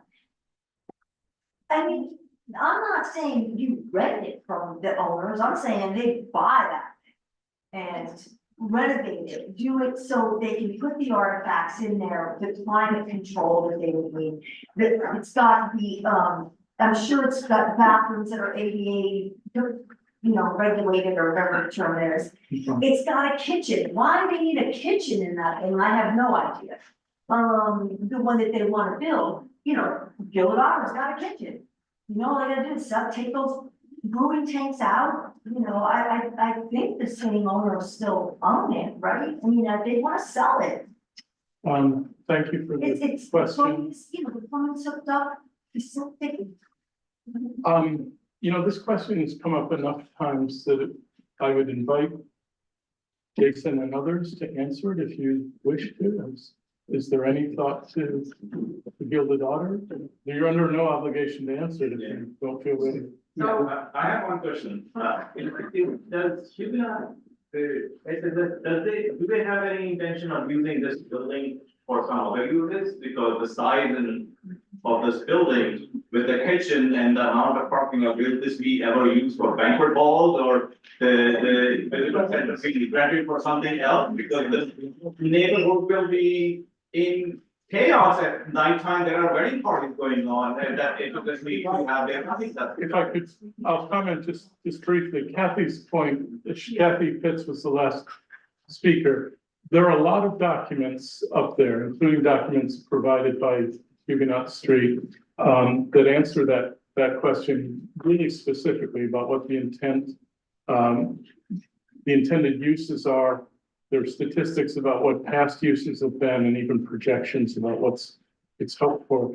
I recognize that reading all of that stuff is really time consuming, but Kathy has a point that, a lot of this has been addressed. To the best of my knowledge, we haven't ever had an answer about the Gilded Otter in the universe of possibilities.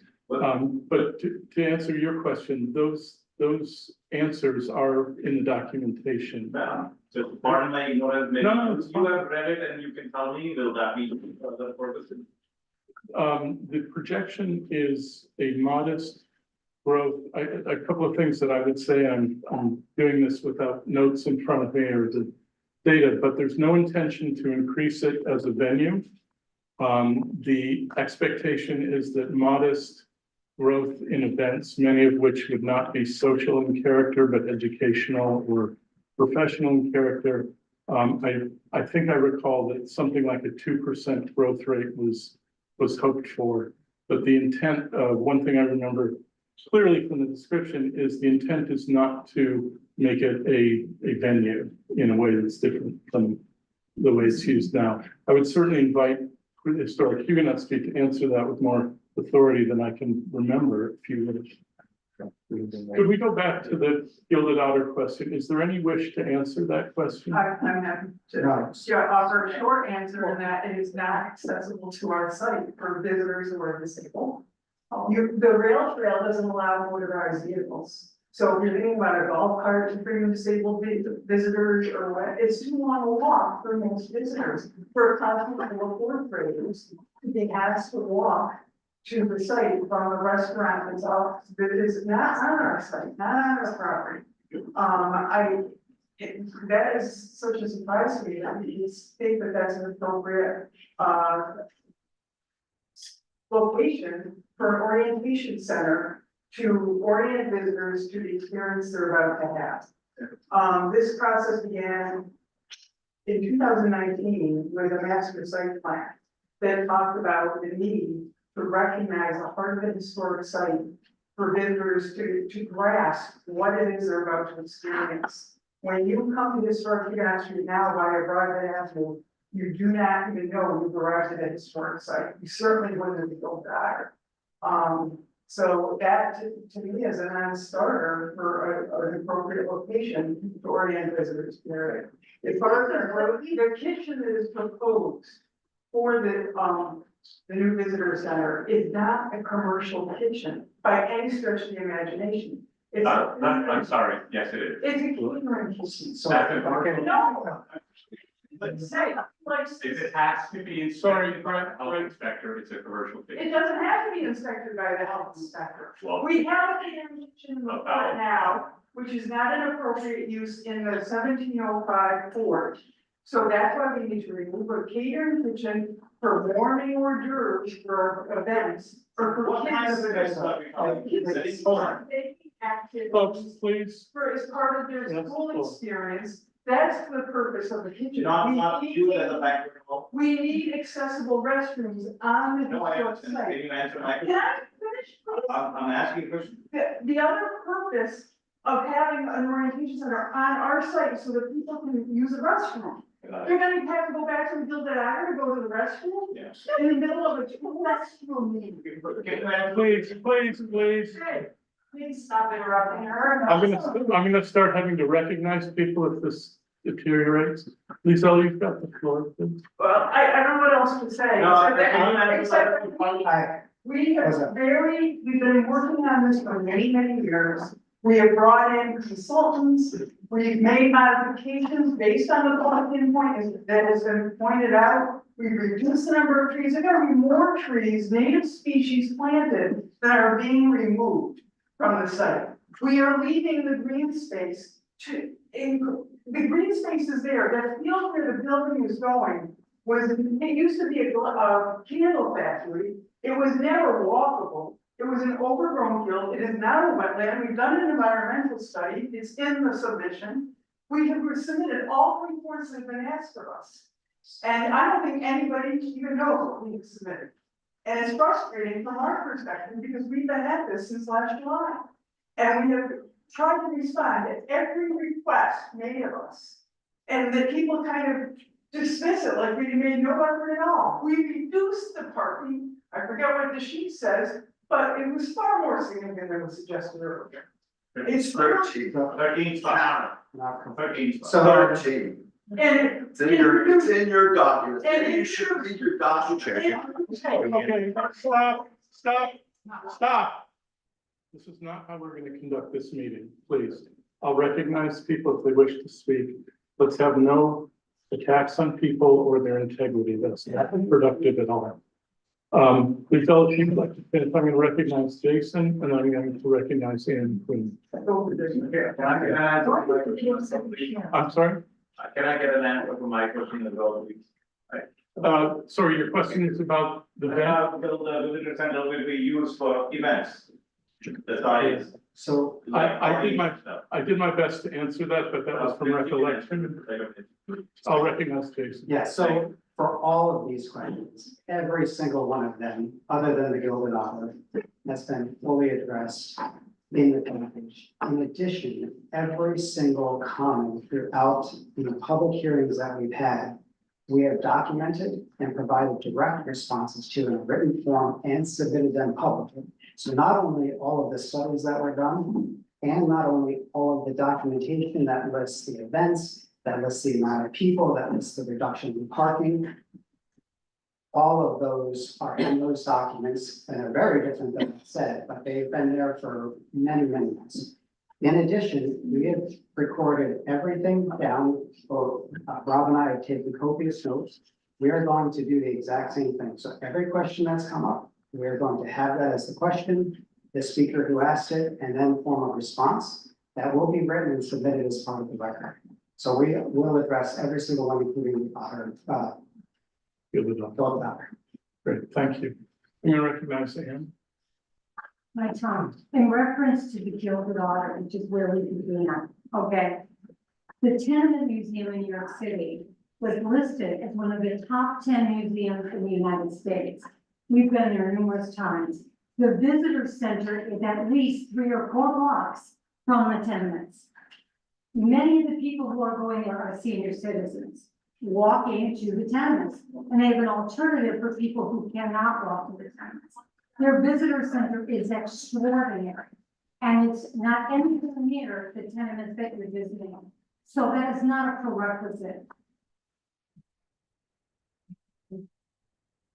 Please, I'm sorry, it's I wanted to address Catherine. Petria? Is it? Petria. Petria. Oh, Lizelle, okay.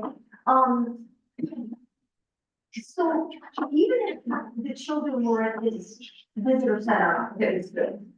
If it was a pouring rainy day, they would still be walking out the range of the stone houses. And now the way technology is, people can do virtual. I mean, this is not something I would choose, but it's where technology is going. They could, look on their phones about what's in one of the houses. Because I guess what you're gonna do is take out all the original stuff and put it into a climate controlled environment, no? Oh, okay, okay, so that's not the case. Petria, People could look at. you should really address the committee. Oh, I'm sorry, people could, look at things on their phones, or, a lot of people, particularly the way the future is going, they're not gonna go to the site, they're gonna just look at that phone. And particularly children, they're being trained in that way, so I just think that Gilded Otter would just be such an ideal location, ideal. So I think we can anticipate, as Jason said, there are going to be responses, and I invite people who haven't done so already. This has already happened. Some of the concerns and objections have been addressed in the documents that you can find there. So let's make sure that the Gilded Otter question is addressed. It does keep coming up, and I think our board has never asked you for an answer. And it's possible for his firm to make it a Leeds design. They can take it and make it up to the way that they want it, I mean, that's what they do. Even with existing buildings, right? It can be done. Yes. I'm gonna recognize, I'm sorry, the names. Lauren. Lauren, thank you. This isn't typical, but hearing, I don't. No, we're Point of order, please. we're gonna wind down now, so I'm gonna recognize. We've lost the structure of the meeting because we're not supposed to comment on the comments at this meeting. People get a chance to give their comments, we listen and we'll respond to them. I'd like to call the point of order to stop this discussion and move on, because we're not getting anywhere. Colleagues? Yes, I agree, yeah, I totally agree. Yes. In which case, Lauren, I'm gonna ask you to direct whatever the question was, to the HPC. We'll take it in writing. Sure. Okay. Put it in writing. Yes, please. And Matthew, that would be the same. Please, if there's a follow-up, we'll do that. May I submit a written comment? Yes, anybody can always. The address, you can find it on the village website, it's hpc@villageofnewpaltz.gov. That'll get to our central email. Once again, I want to assure everybody, all those comments have been archived. We have them in 5 different documents. This will make up a 6th document. We are reading them, we are taking note, we're paying attention.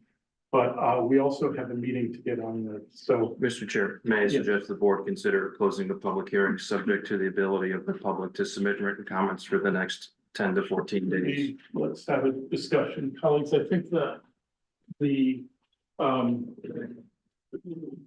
question is, have we heard enough to satisfy us that we have what we need for discussion at this moment? Do we want further comment? Do we want it only in written form? Do we want to keep the public hearing open? Thoughts? My sense at this point, for written comments. Seems like, I think the major themes have been articulated. I think everybody understands what they are. And if there are new ideas that need to be added, they can be done in written form. And that's actually more effective anyway, because then there's a record and it's easier from an accountability standpoint to say, all right, here's the question, what's the response? That makes sense to me. I agree. I agree. All right. Will it be So- 10 or 14 days? I'm so sorry. 10 or 14 days, what are you suggesting? For comments, I think we will not meet again until September. I do not see a reason that we couldn't have comments up until. We just would like the ability to respond. I'm sorry. for the you have September a very meeting. good point. Okay. Is 14 days comfortable for a response? I'd like to give the community as many. Yeah, we have 14 days before that meeting, but we would like to get it to you in enough time to then. Yeah, I think that's. For you to read it as well, right? So. Camilla, you're suggesting a month? Yes. So if all comments were in by August 15th, Yes, and then that gives us 2 weeks to prepare written responses, submit those, and then you'd also be able to then read those prior to them. I think that's maximally accommodating to the community. That would be, I'm going to recognize Michael. When you get to a point, could you just make sure 2 things? Could you just articulate all of the timeframes and stuff in your motion? So it is clear. Also, I don't know if there's anything going on in the planning board, or I know still undertaking seeker, the traffic study, which I gathered and from Jason will be available Tomorrow. But just in terms of keeping the comment period open, I don't know if you want to be conservative and wait until seekers close, or if you feel that that's independent of anything that you're doing. There's a planning board public hearing that's still open, that will remain open as well. And the traffic issues, that's of the nature of the seeker issues that board is the agency will be considering, as opposed to what's germane to this board's decision making.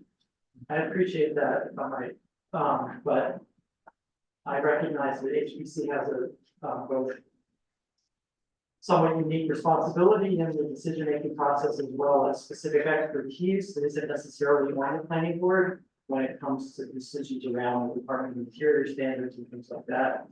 And so I would ask that we just consider that the decision-making.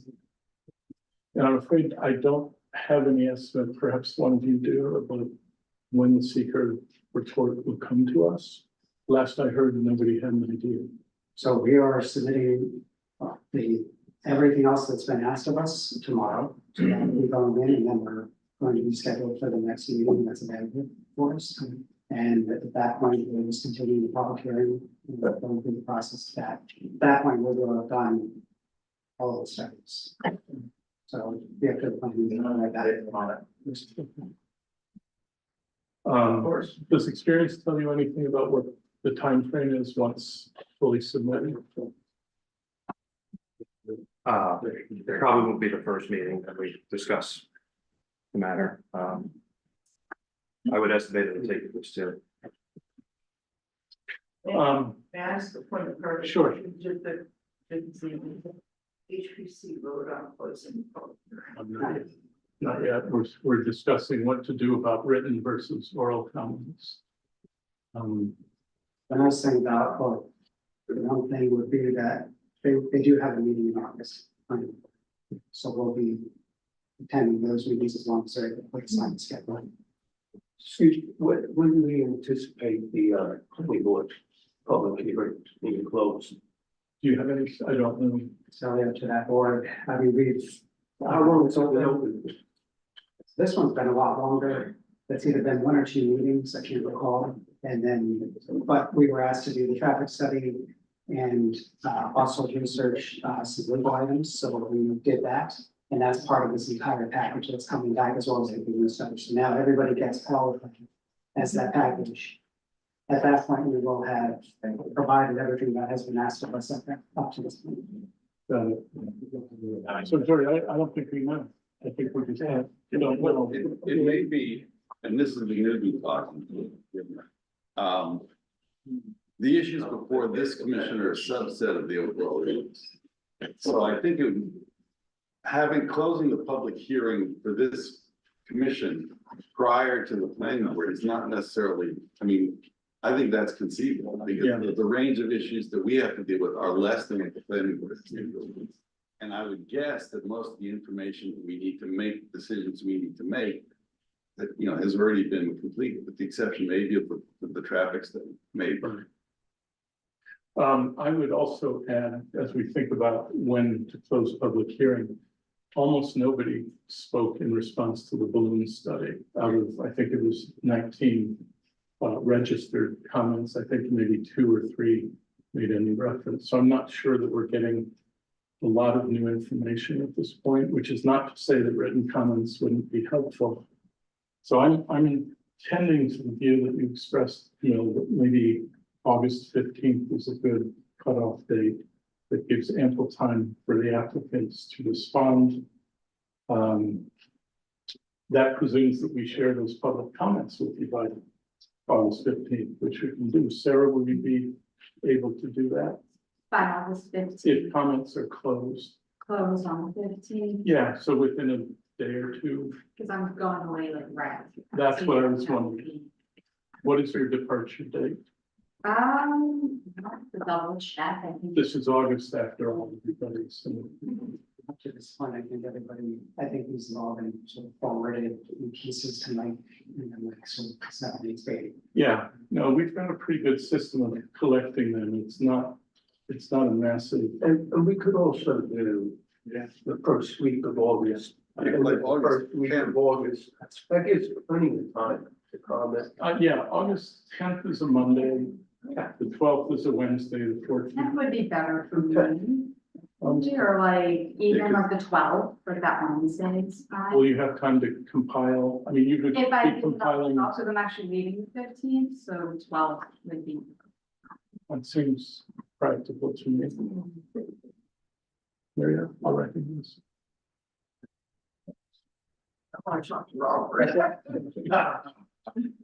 Alex, what do you think if we were to close oral public hearing tonight, accept written comments to the close of business on August 12th? That would give time for the comments to get to the applicants and time for them to respond and time for us to have them in advance of September 14th. That seems to me pretty good. Is there, Marietta? I was just gonna ask if you get comments in the interim, so that we can stay on top of the responses. Sure. It would be wonderful to share them. Let's take with us. Yes, it does.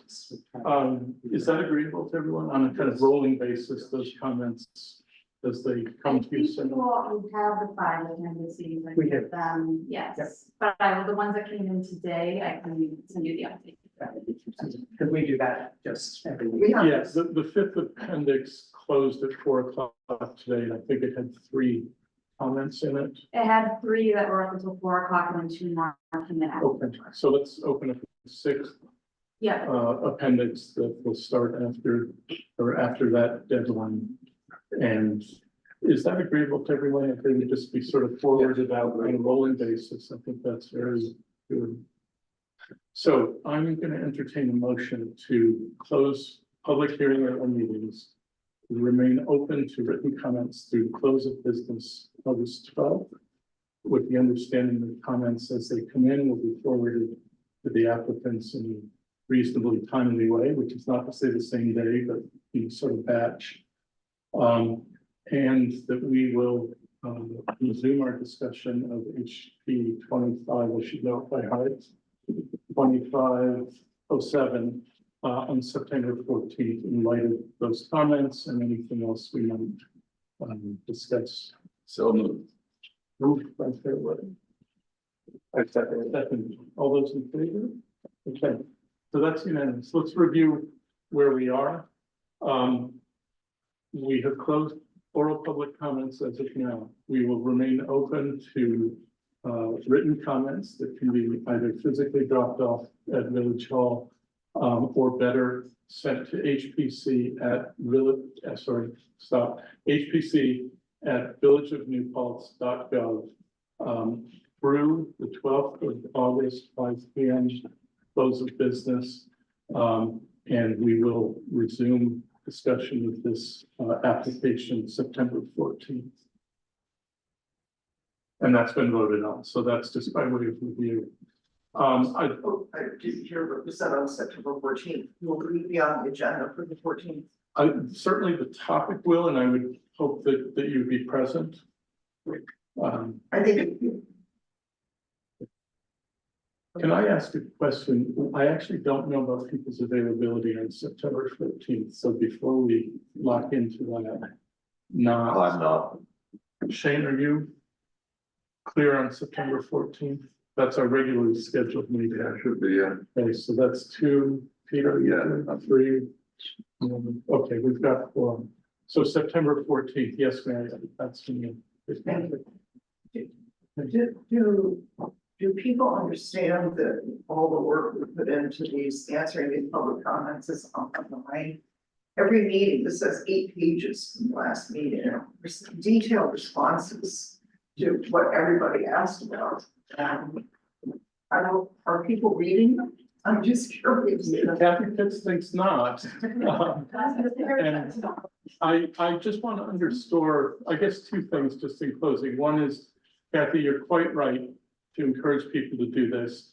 And we all know that it takes a lot of work and honestly, you know, it's just a lot of work, but comments are much more helpful to us if they're informed by that reading. So I think without mentioning any names, certain comments were made tonight that have already been answered or have already, you know, been gone through. The second and last thing I want to say is how appreciative I am of everyone in the room and those who had to leave by now. This is a democratic process. It's slow, it's messy, sometimes a little contentious, but it's really important to do this. And I thank everyone involved, including my long-suffering colleagues, for doing this work. So thanks to the public. You are most welcome to stay for the rest of the meeting. We have a couple more agenda items that may delight you, or you may want to go home. But thank you very much, everyone.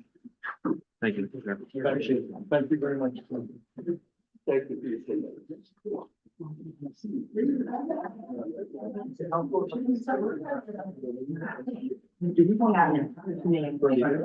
wouldn't mind just sketching that like, hey, I just remember it for a while. Yeah.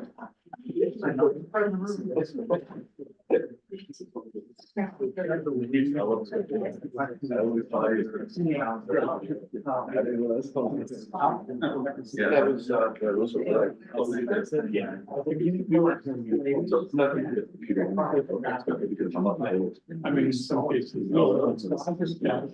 Yeah, it's not just the, Thanks for.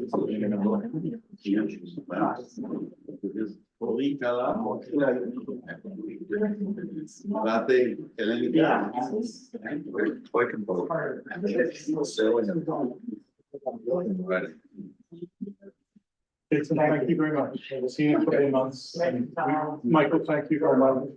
No, we're all thankful for your service.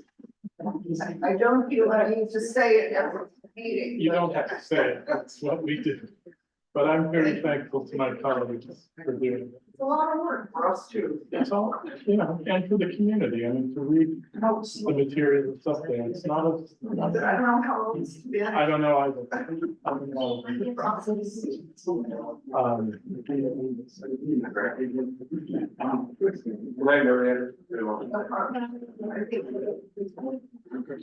He's over this one. All right. All right, then. Got some more agenda items. So listen, sure. We go to jumping jacks? Thinking. Yeah. Okay, moving on. Peter, this is the absolute flag. Yeah, I think I'm not. I was gonna say. I could have put some oil on the Yeah. fire. No, this is. Did I show you this? It's been an interesting local preservation thing going on. And then as soon as Shane's back, we'll.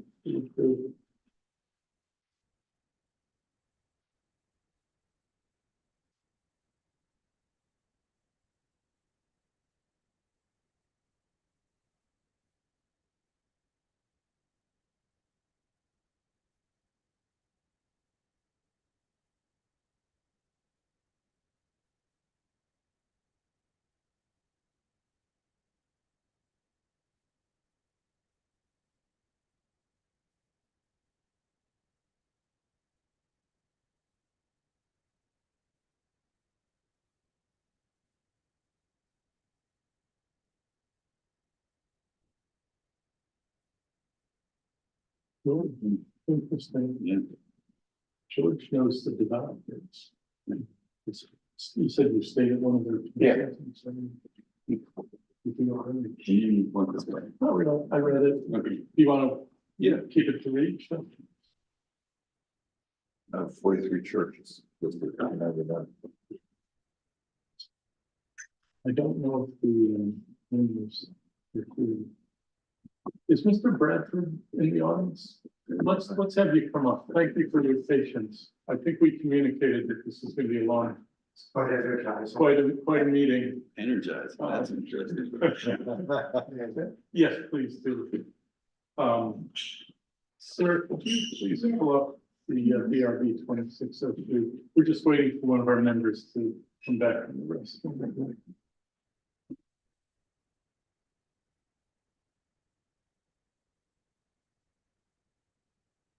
And just so I'm clear, are you folks by any chance connected with 43 Church Street? No. No connection at all? No, Okay. Are you just attending or? we are 193 Huguenot. We're interested in what 191 discussion is about. Okay, We saw it on the agenda and just got public notice of the village that we read last week and just okay. There it is. Okay, thank you. chiming everything that was just said. Okay. But that's fine. We will, I'd like to move ahead with our agenda, but then we'll skip to your item. That's great. Thank you. Sarah, yes, thank you very much. So, I hope everybody's familiar with the application and had a chance to look at the site as I did. This seems to me very straightforward. It's moving a visible front door to the right-hand side. And, I believe you said 3.5 feet off the edge of that. Yes. Okay. Sarah, are you able to pull up a photo just so we're looking at the. Maybe give it a twist. That's great. Thanks very much. That should do it. I wanted to start, Ms. Bradford, with a technical question. Have you confirmed that there's enough space next to the electrical service? There is. So that takes one of my questions right off the table. Yes. It's not really a matter of aesthetics, it's a matter of safety. I was parked in that area tonight, and as I'm sitting there, I'm on my telephone, a car comes in. the person had to be doing 15 miles an hour. And I've had actually a little girl walk out of the front of the building from a tenant who was in there. And the father is saying, if she gets killed, it's your responsibility. Yeah. And it's just like, it doesn't happen often, but there's that possibility. And that was brought to my attention and I was reminded of that situation. So I said, it's easier now to change it. We've renovated that entire thing. It's gonna have new siding, it's gonna have a brick veneer on the right, and I believe part of the left as well. So we took out the shell behind the building because water came into the bottom of the building. So we've done a lot of work in that building. Okay. Please run through, so let's all imagine the door is removed. And you said that you have a new siding plan? Yes, it's gonna be the concrete siding. Hardy board style? Yes, exactly. Okay. That's good. That's one of the things that we've been really trying to do in the village is keep away from the vinyl siding. The building looks horrible as it is now. Yeah. So will that siding be, will it be the full facade? The siding is gonna be around the left portion in the front and into where the meter is. And then it's gonna be a stone veneer. So that would be the stone veneer. On the outside where that truck is in the gating there. Okay. And I noticed on my site visit, there's some pretty substantial damage to the eave on the left side. And we're gonna be putting up a post there as well, because trucks occasionally get too close. Is that what happened? What we're doing is we're gonna be taking some more of the shell bank down. And we're gonna be moving our dumpsters closer to our building. So that when the trucks come in, they're not coming in tight this way, they're gonna be going that way.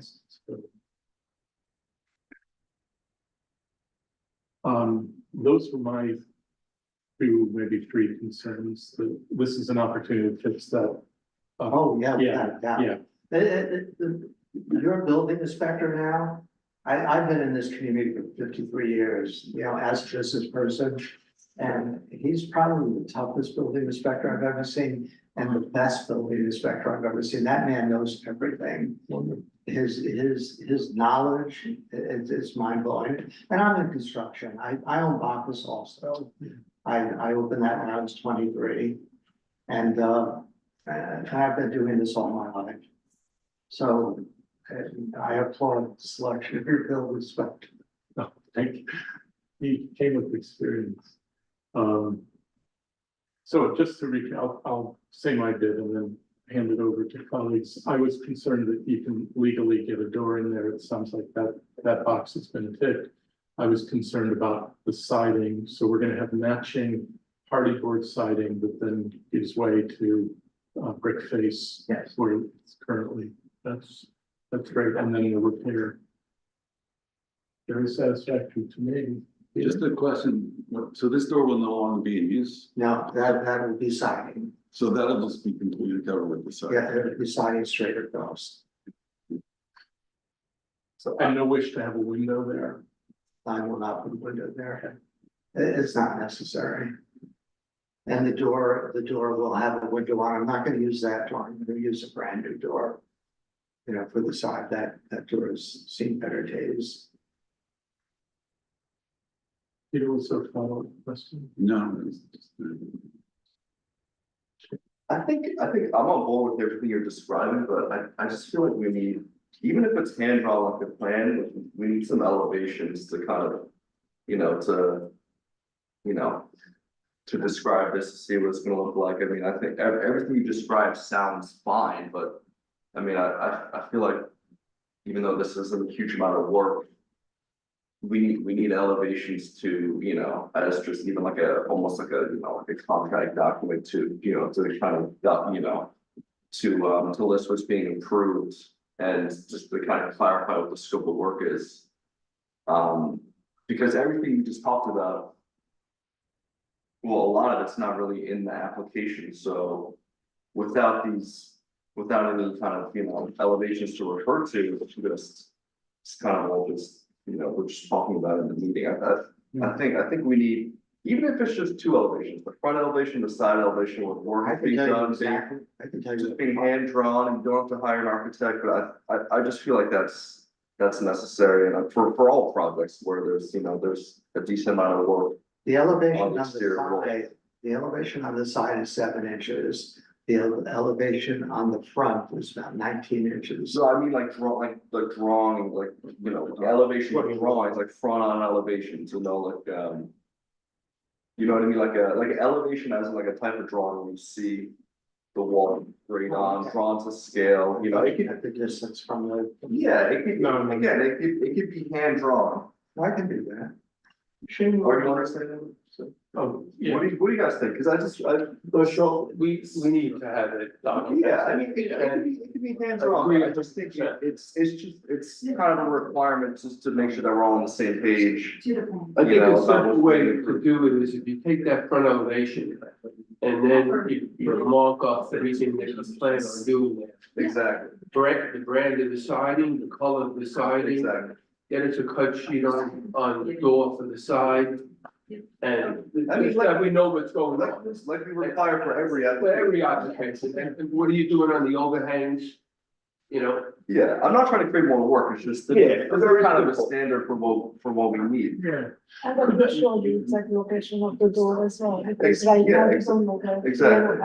Well, I was under the impression that this was about appropriateness of moving from the front to the. No, but I think that it's appropriate what you're describing, I just think in order to have a complete application, I think, to me, it's a requirement. I mean, you guys might agree, but it could be hand drawn, but it should be to scale with, you know, the proposed work being described on the drawings. You know, it's like you have in the plan.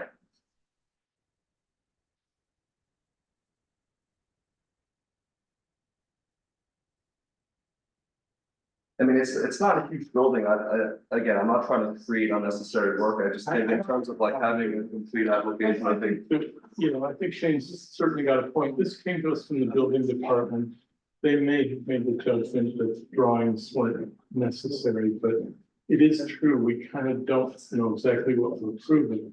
But I would also bring up a practical thing. We're not meeting in August. Yeah. I'm wondering if we can provisionally, unless there are objections that haven't been raised.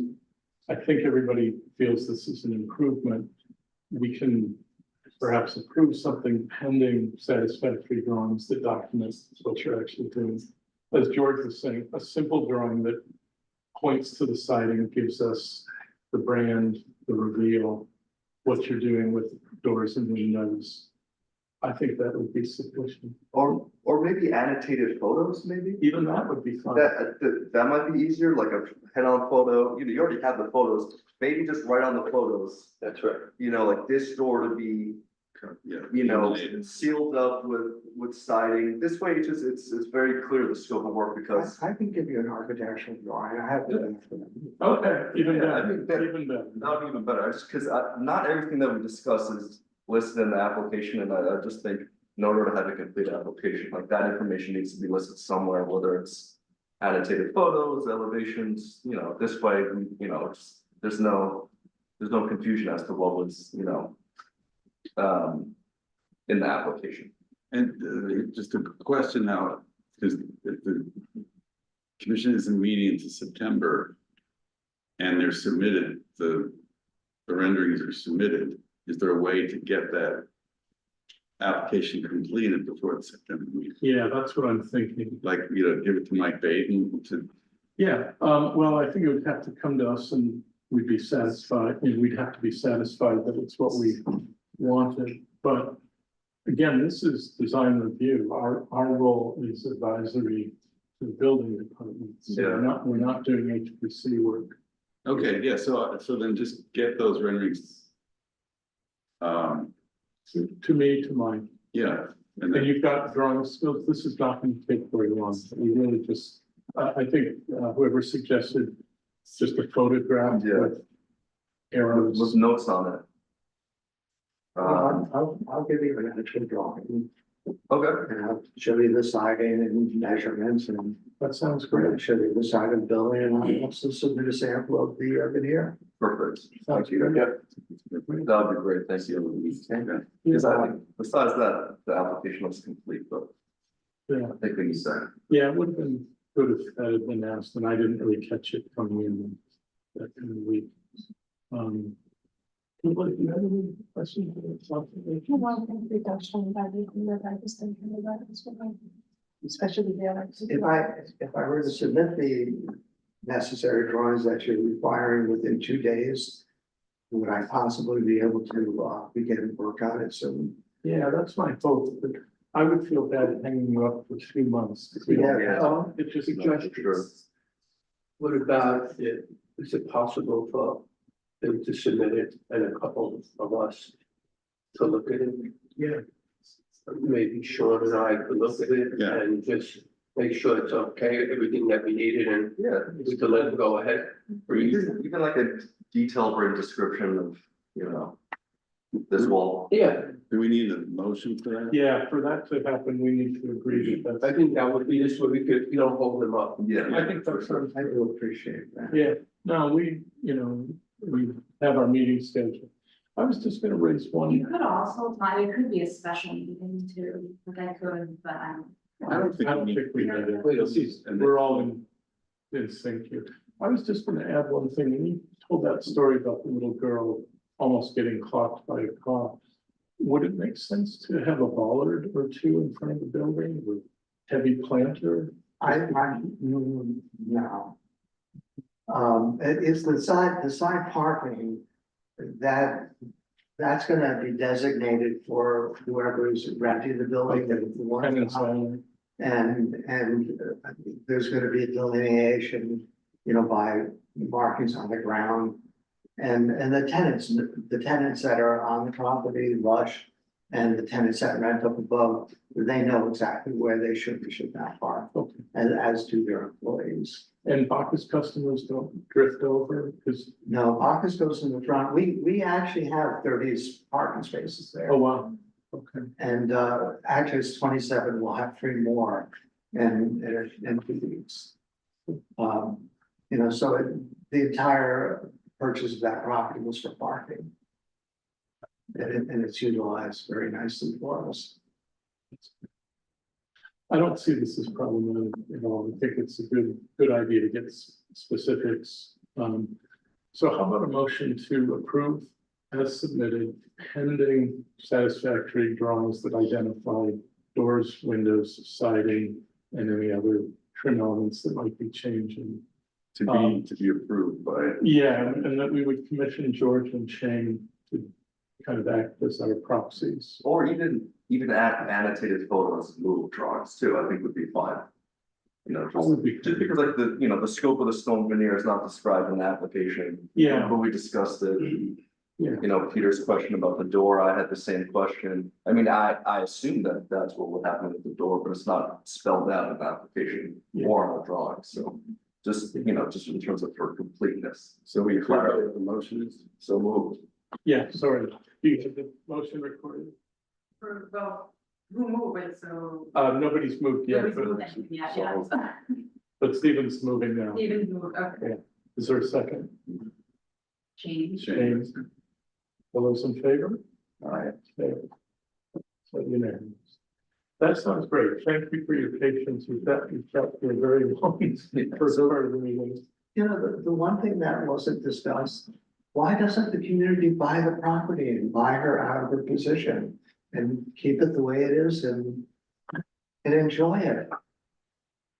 I don't know how the community, but it's historic Huguenot Street. I don't know what the price, I mean, they're not for sale. Yeah, but it might be. I don't know where that might be. Another discussion. Yeah. We got too much of that. You can't go backwards. I feel like the Gilded Otter is more than like. Yeah. And then with the Gilded Otter with bathrooms, you could always put the bathrooms in that area. I mean, I have to think that, I guess we're gonna get a full answer from them. That question's come up several times. I suspect that, as Lizelle LaFrance said, it's not really convenient enough to Huguenot Street, plus it may not meet their needs. I mean, they have very specific programmatic things they're trying to do. And ultimately, that's their decision. And ultimately, it's. Yeah, she brought up the point of children walking. It's like, what's wrong with walking? Well, I think they're worried if kids walks quickly out the door into Main Street. Well, Yeah, but that's true. but then again, they could walk right across the property next door to the restaurant.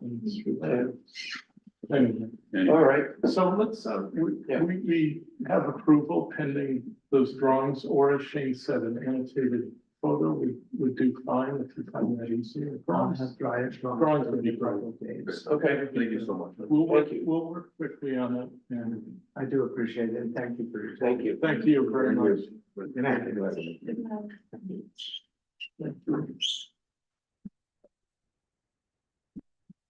Everyone, let's skip down to 191. Huguenot Street. You didn't get any. We don't have any, I mean, I hate to say it, there really isn't anything new, but I can report what this commission did, which is at the last meeting or 2 meetings ago. Come on up, please, yeah, by all means. I'm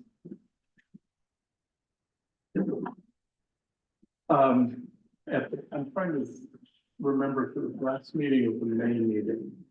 And I don't have the minutes in front of me. Unfortunately, we just found out about this last week, so. I think it was, so let's say it was the June meeting, possibly the May meeting.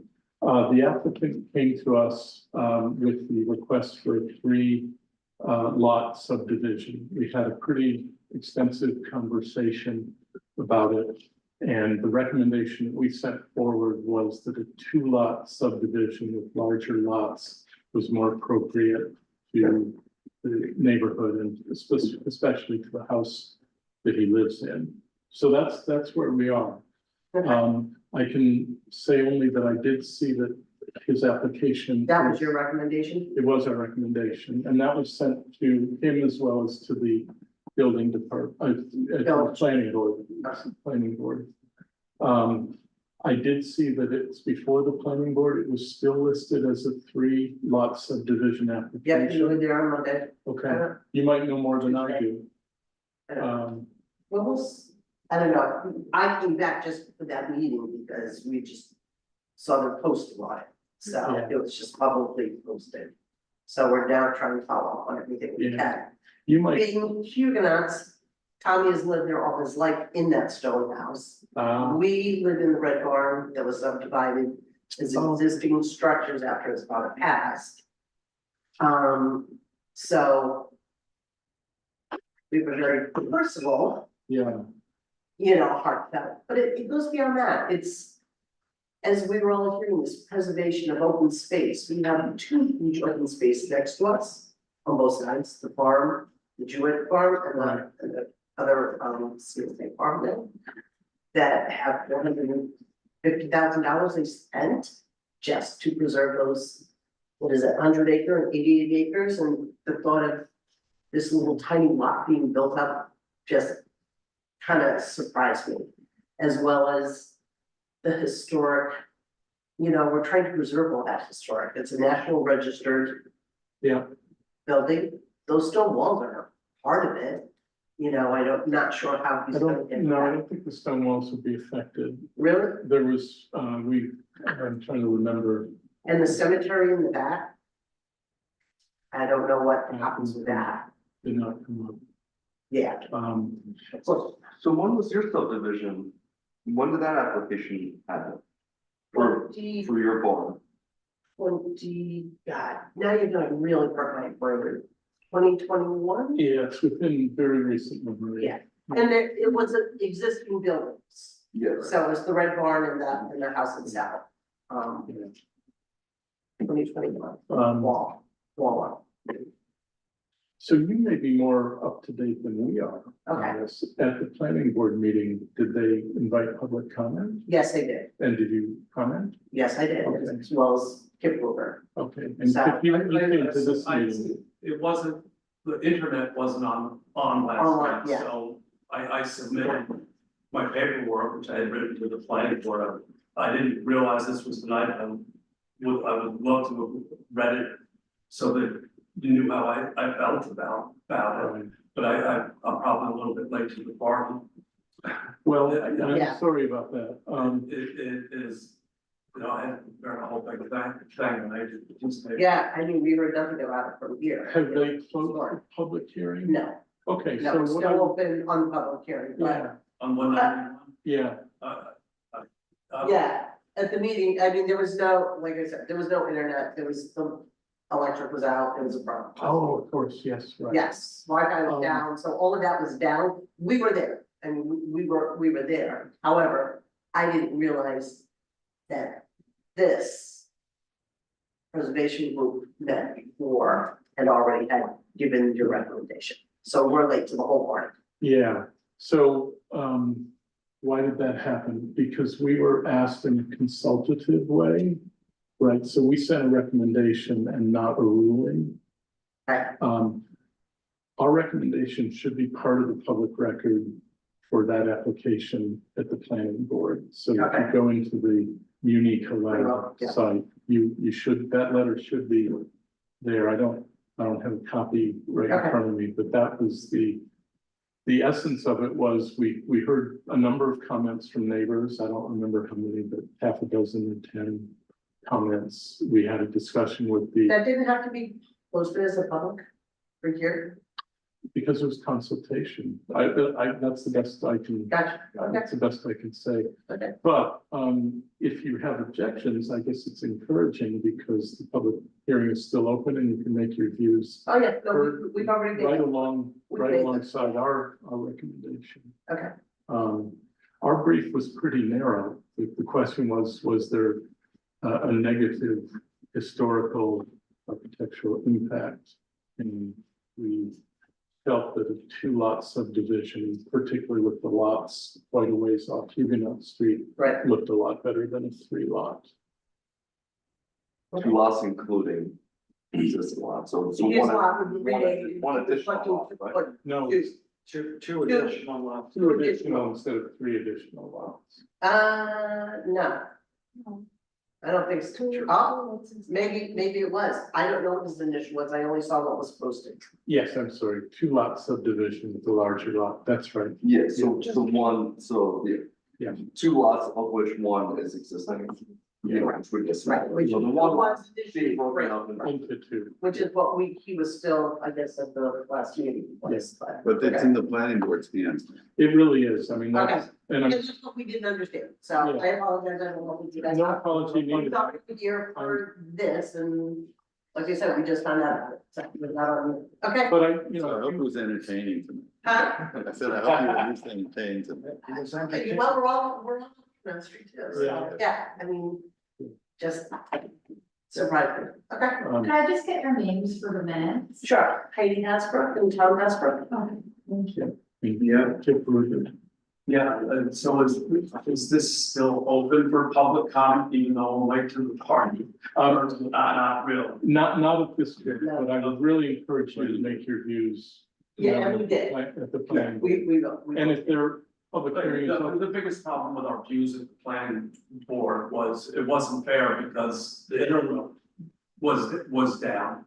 And I had prepared for them, and so there's a lot of people that they click and they watch it on TV and so, you know, I don't feel like it was.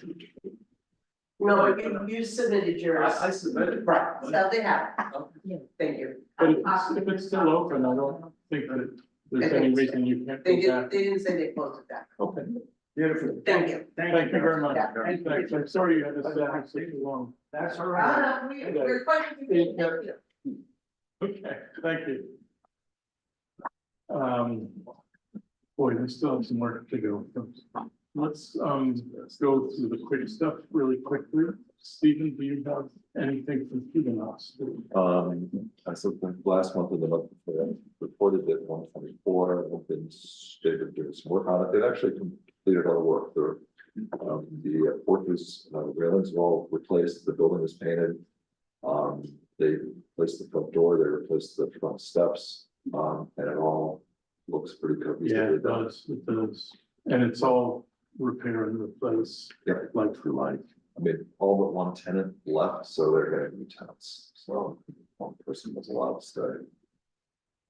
That's all right. Great.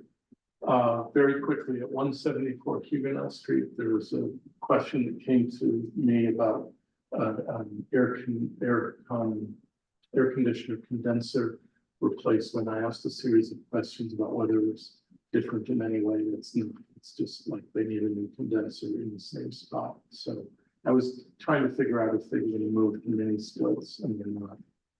So that's a non-issue. 1 Grove Street, I would say quite a successful result. There are 2 compressors quite tight against the entry door, which means far away from Main Street.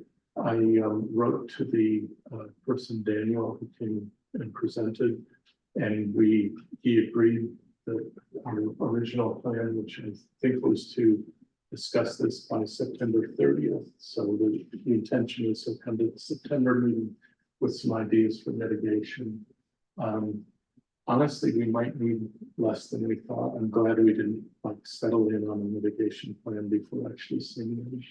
So maybe come early September, a couple of us subcommittee wise could go and look at the site and develop some ideas. George, would you be willing to do that with me? Peter, you're on the street, maybe we could just have a look. But I feel that was a real success. We prevented something bad that could have happened.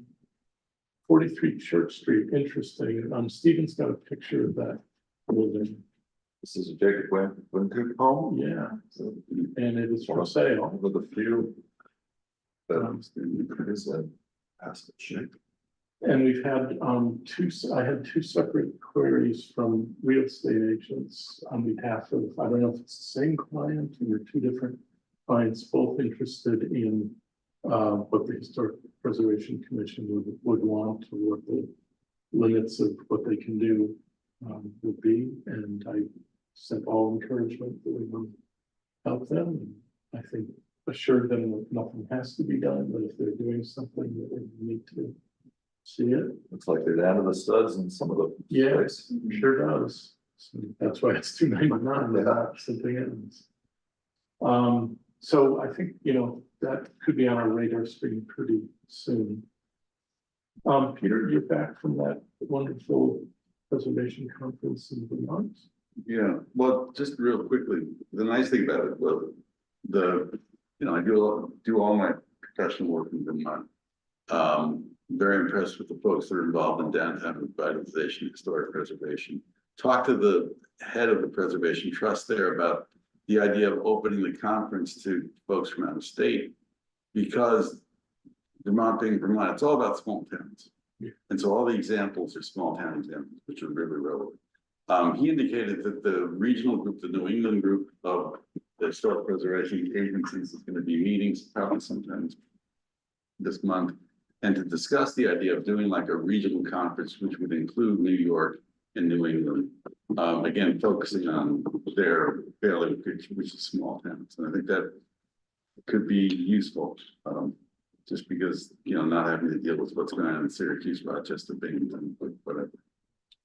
Boy, that's the truth. The couple of times that I've tuned into some of the webinars that have been recommended, they're always fine, but it's like, what do we have to do with that? Where they have like 30 people in the preservation. This would be great. Can you keep us informed? Yeah. That develops. And we would fit their definition of small town. Oh, yeah, about the size of the state capital. Taylor's about 7,000. Is that right? No. Vermont, it's another country. Downtown Historic District Initiative is the same thing as number 1, so let's just call that the same thing. We'll get back to it.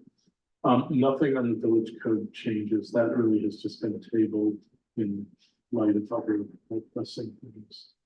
The cyber awareness training is now the 3rd mandatory annual training, has anyone done it already? Yes. But it's worth taking notes, it's very informative. Okay, good, roughly. Yeah, you don't want to be that person in your organization that causes, you know, untold damage because of some sort. This is like a fishing, you know. Yeah. It's Yeah. gonna happen on my job. Do you get any of that training? No, we don't. Yeah, so this could be really good. I got a lot of this stuff at Cindy and I was grateful because, you know, there were techniques for figuring out this thing from your chair that the original feel is urgent but weird sounding feel. You know, so, July 28th is the next option. That's not gonna work for me, but I'll catch it. The budget, once again, we're way below budget, which always happens. So that's good news. Any other business? We might have to spend some of our budget on mailing the purchase certificates. Okay. to the recipients. Which I have an update on that, Camilla. I'm meeting with Crystal tomorrow to sign them. And then. Okay. Yes. Sounds Do we need a vote on that? It's not, I don't know. it's a very minor expense. The timing just didn't work out for Crystal to sign the art show certificates in time to hand them personally. So, Sarah, please just make a note that by consensus, that's fine. Everyone, the last thing is pretty consequential, if we're good with other business. So, Sarah, can you bring up that map? The document is called, it's the one that accompanied the 2022 resolution.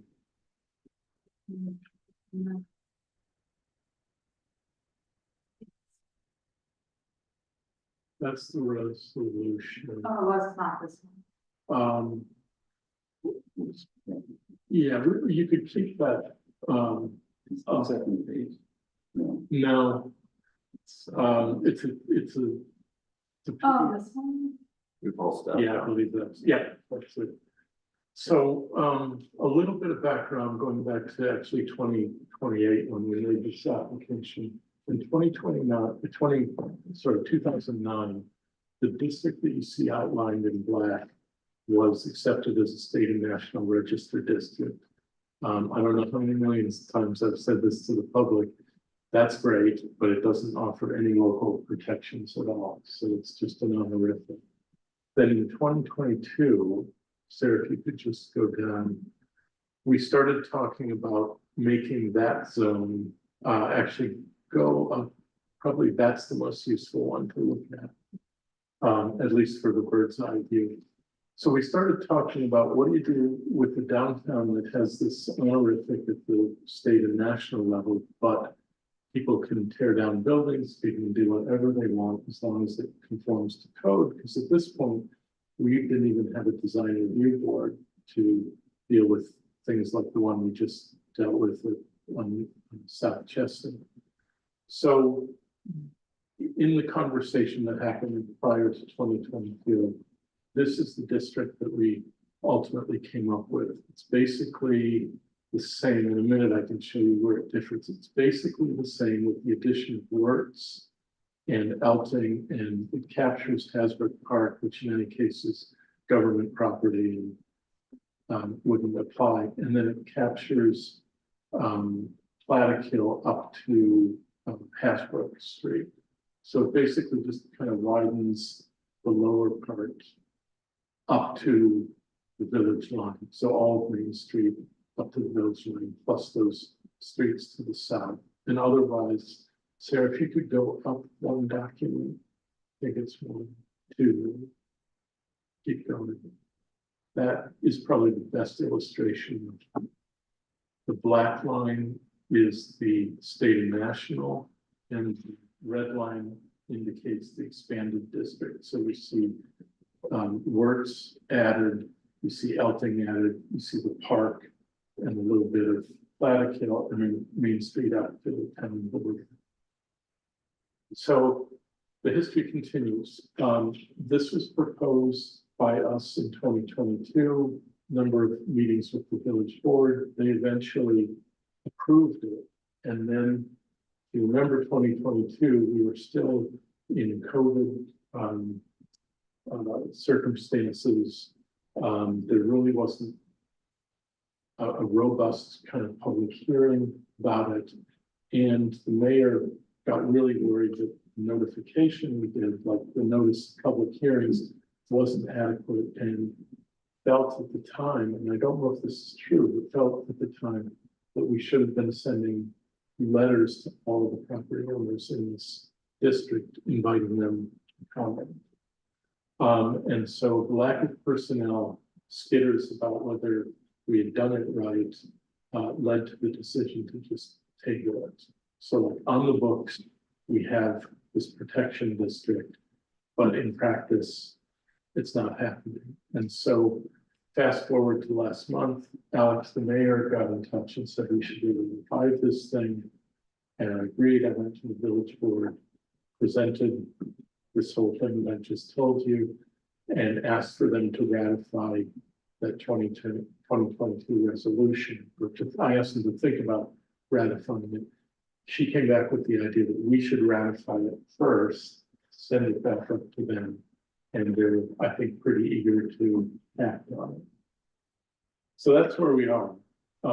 I feel strongly like this is the best thing we could do for the downtown, and I feel like, especially if there's some kind of consolidation and merger, that this part of the town of New Paltz is even more distinct from the rest of the town of New Paltz. So that's my thinking.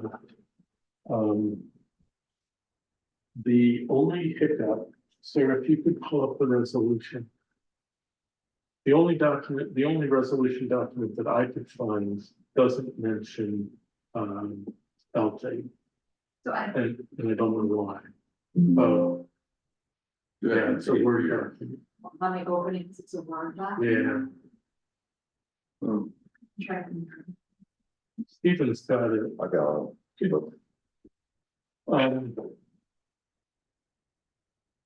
The resolution, it's got all the kind of usual language, then it says.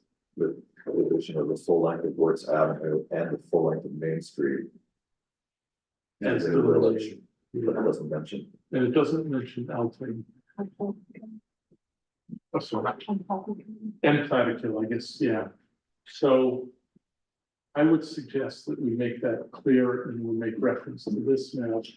The reason Elton is on it, first of all, it's a beautiful street. Secondly, a number of people approached me in the years leading up to 2022 and said, we'd like in. There's a kind of notorious construction project that went on there that ended some acres. And we had no say, that there was nothing anybody could do.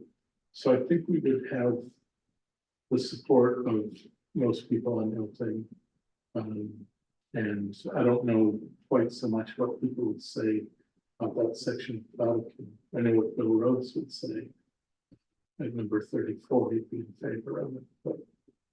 Do you want to do this resolution that includes the other streets and then send it out? Yeah, I think we kind of go maximalist. I think this is about time that is gotten.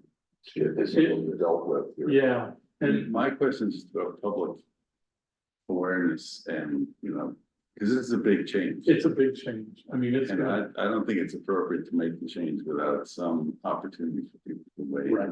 And I think that's what's gonna happen here is, we're free to. Make the recommendation recommendation.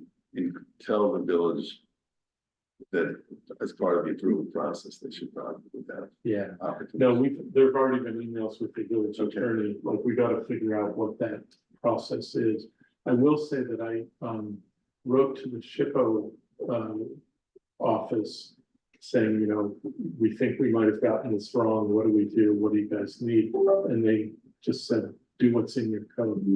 What's in our code is not perfectly clear. It's very clear if you landmark an individual house. It's a little murky, so we need legal guidance on what that would be. So what sort of motion would be required? I think I move a motion to approve this 2022 resolution but add in paragraph 54, there, it's mentioned in 2 places. That we should add Plattekill. I guess there's a little bit of Hasbrook, we could look at the map again.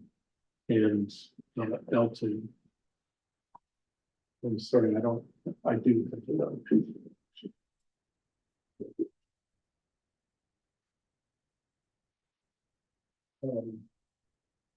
Is that the sentiment, but I mean, even before getting to a resolution, is that what we feel comfortable with? Yes, I do.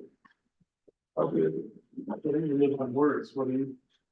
Yeah, I mean, as long as there's plenty of opportunity for everybody and on those streets in that area to be there and have time to make their feelings known. I mean, I think it's a good idea. I think it would protect your property. Yeah, I mean, it works as interesting because it's like the upper half is all owner occupied and then the lower half is all college rentals. Yeah. So I don't know. How they would feel, but I think it would get some pushback. What was it? Probably some pushback. Yeah, there probably would be, but you know. So as long as those, everybody is well aware of, where to find to get their opinion, Yeah. What the dates are, what that process is. Yeah, I mean, I'm gonna suggest that the resolution should be that the village consider making the designation. That is actually what the code says, we can only make a recommendation. Okay, because this resolution says, make it happen, doesn't say that. Okay, It says the village be designated as blah, blah, blah, subject to the same oversight protections as the historic preservation. So I'm just amending that slightly, so that's recommended to the village board. yeah, I can actually grab the language. Okay, so the PRBHPC is making a recommendation for the village. Yeah. Institute. Yes. Okay, that's correct. Nobody caught that. Does anybody disagree with that? So. I make a motion. Okay, moved. Seconded, let's make sure we understand. The motion is to recommend the district that's described in this 2022 document, the addition of Plattekill up to Hasbrook, Elton, and the playground is in it, but we would never have jurisdiction. So I think it's those 2 things, and to change the language to recommend, I'll make sure that it aligns. Right, that the village adopted with appropriate public input. Yeah. Great. So 3 changes, recommendation that village instituted or created appropriate public noticing and opportunity for comment, and adding Plattekill that has growth in Alton. So it's moved, it's seconded. Any discussion? All those in favor? Aye. Okay, terrific. I will get on that before long. Okay. Everyone, thank you so much. What an epic meeting. Is there a motion to close the meeting? Move the adjourn. Okay, sorry, Shane moved, Stephen second, all those in favor? Aye. I'm glad you posed the live public hearing.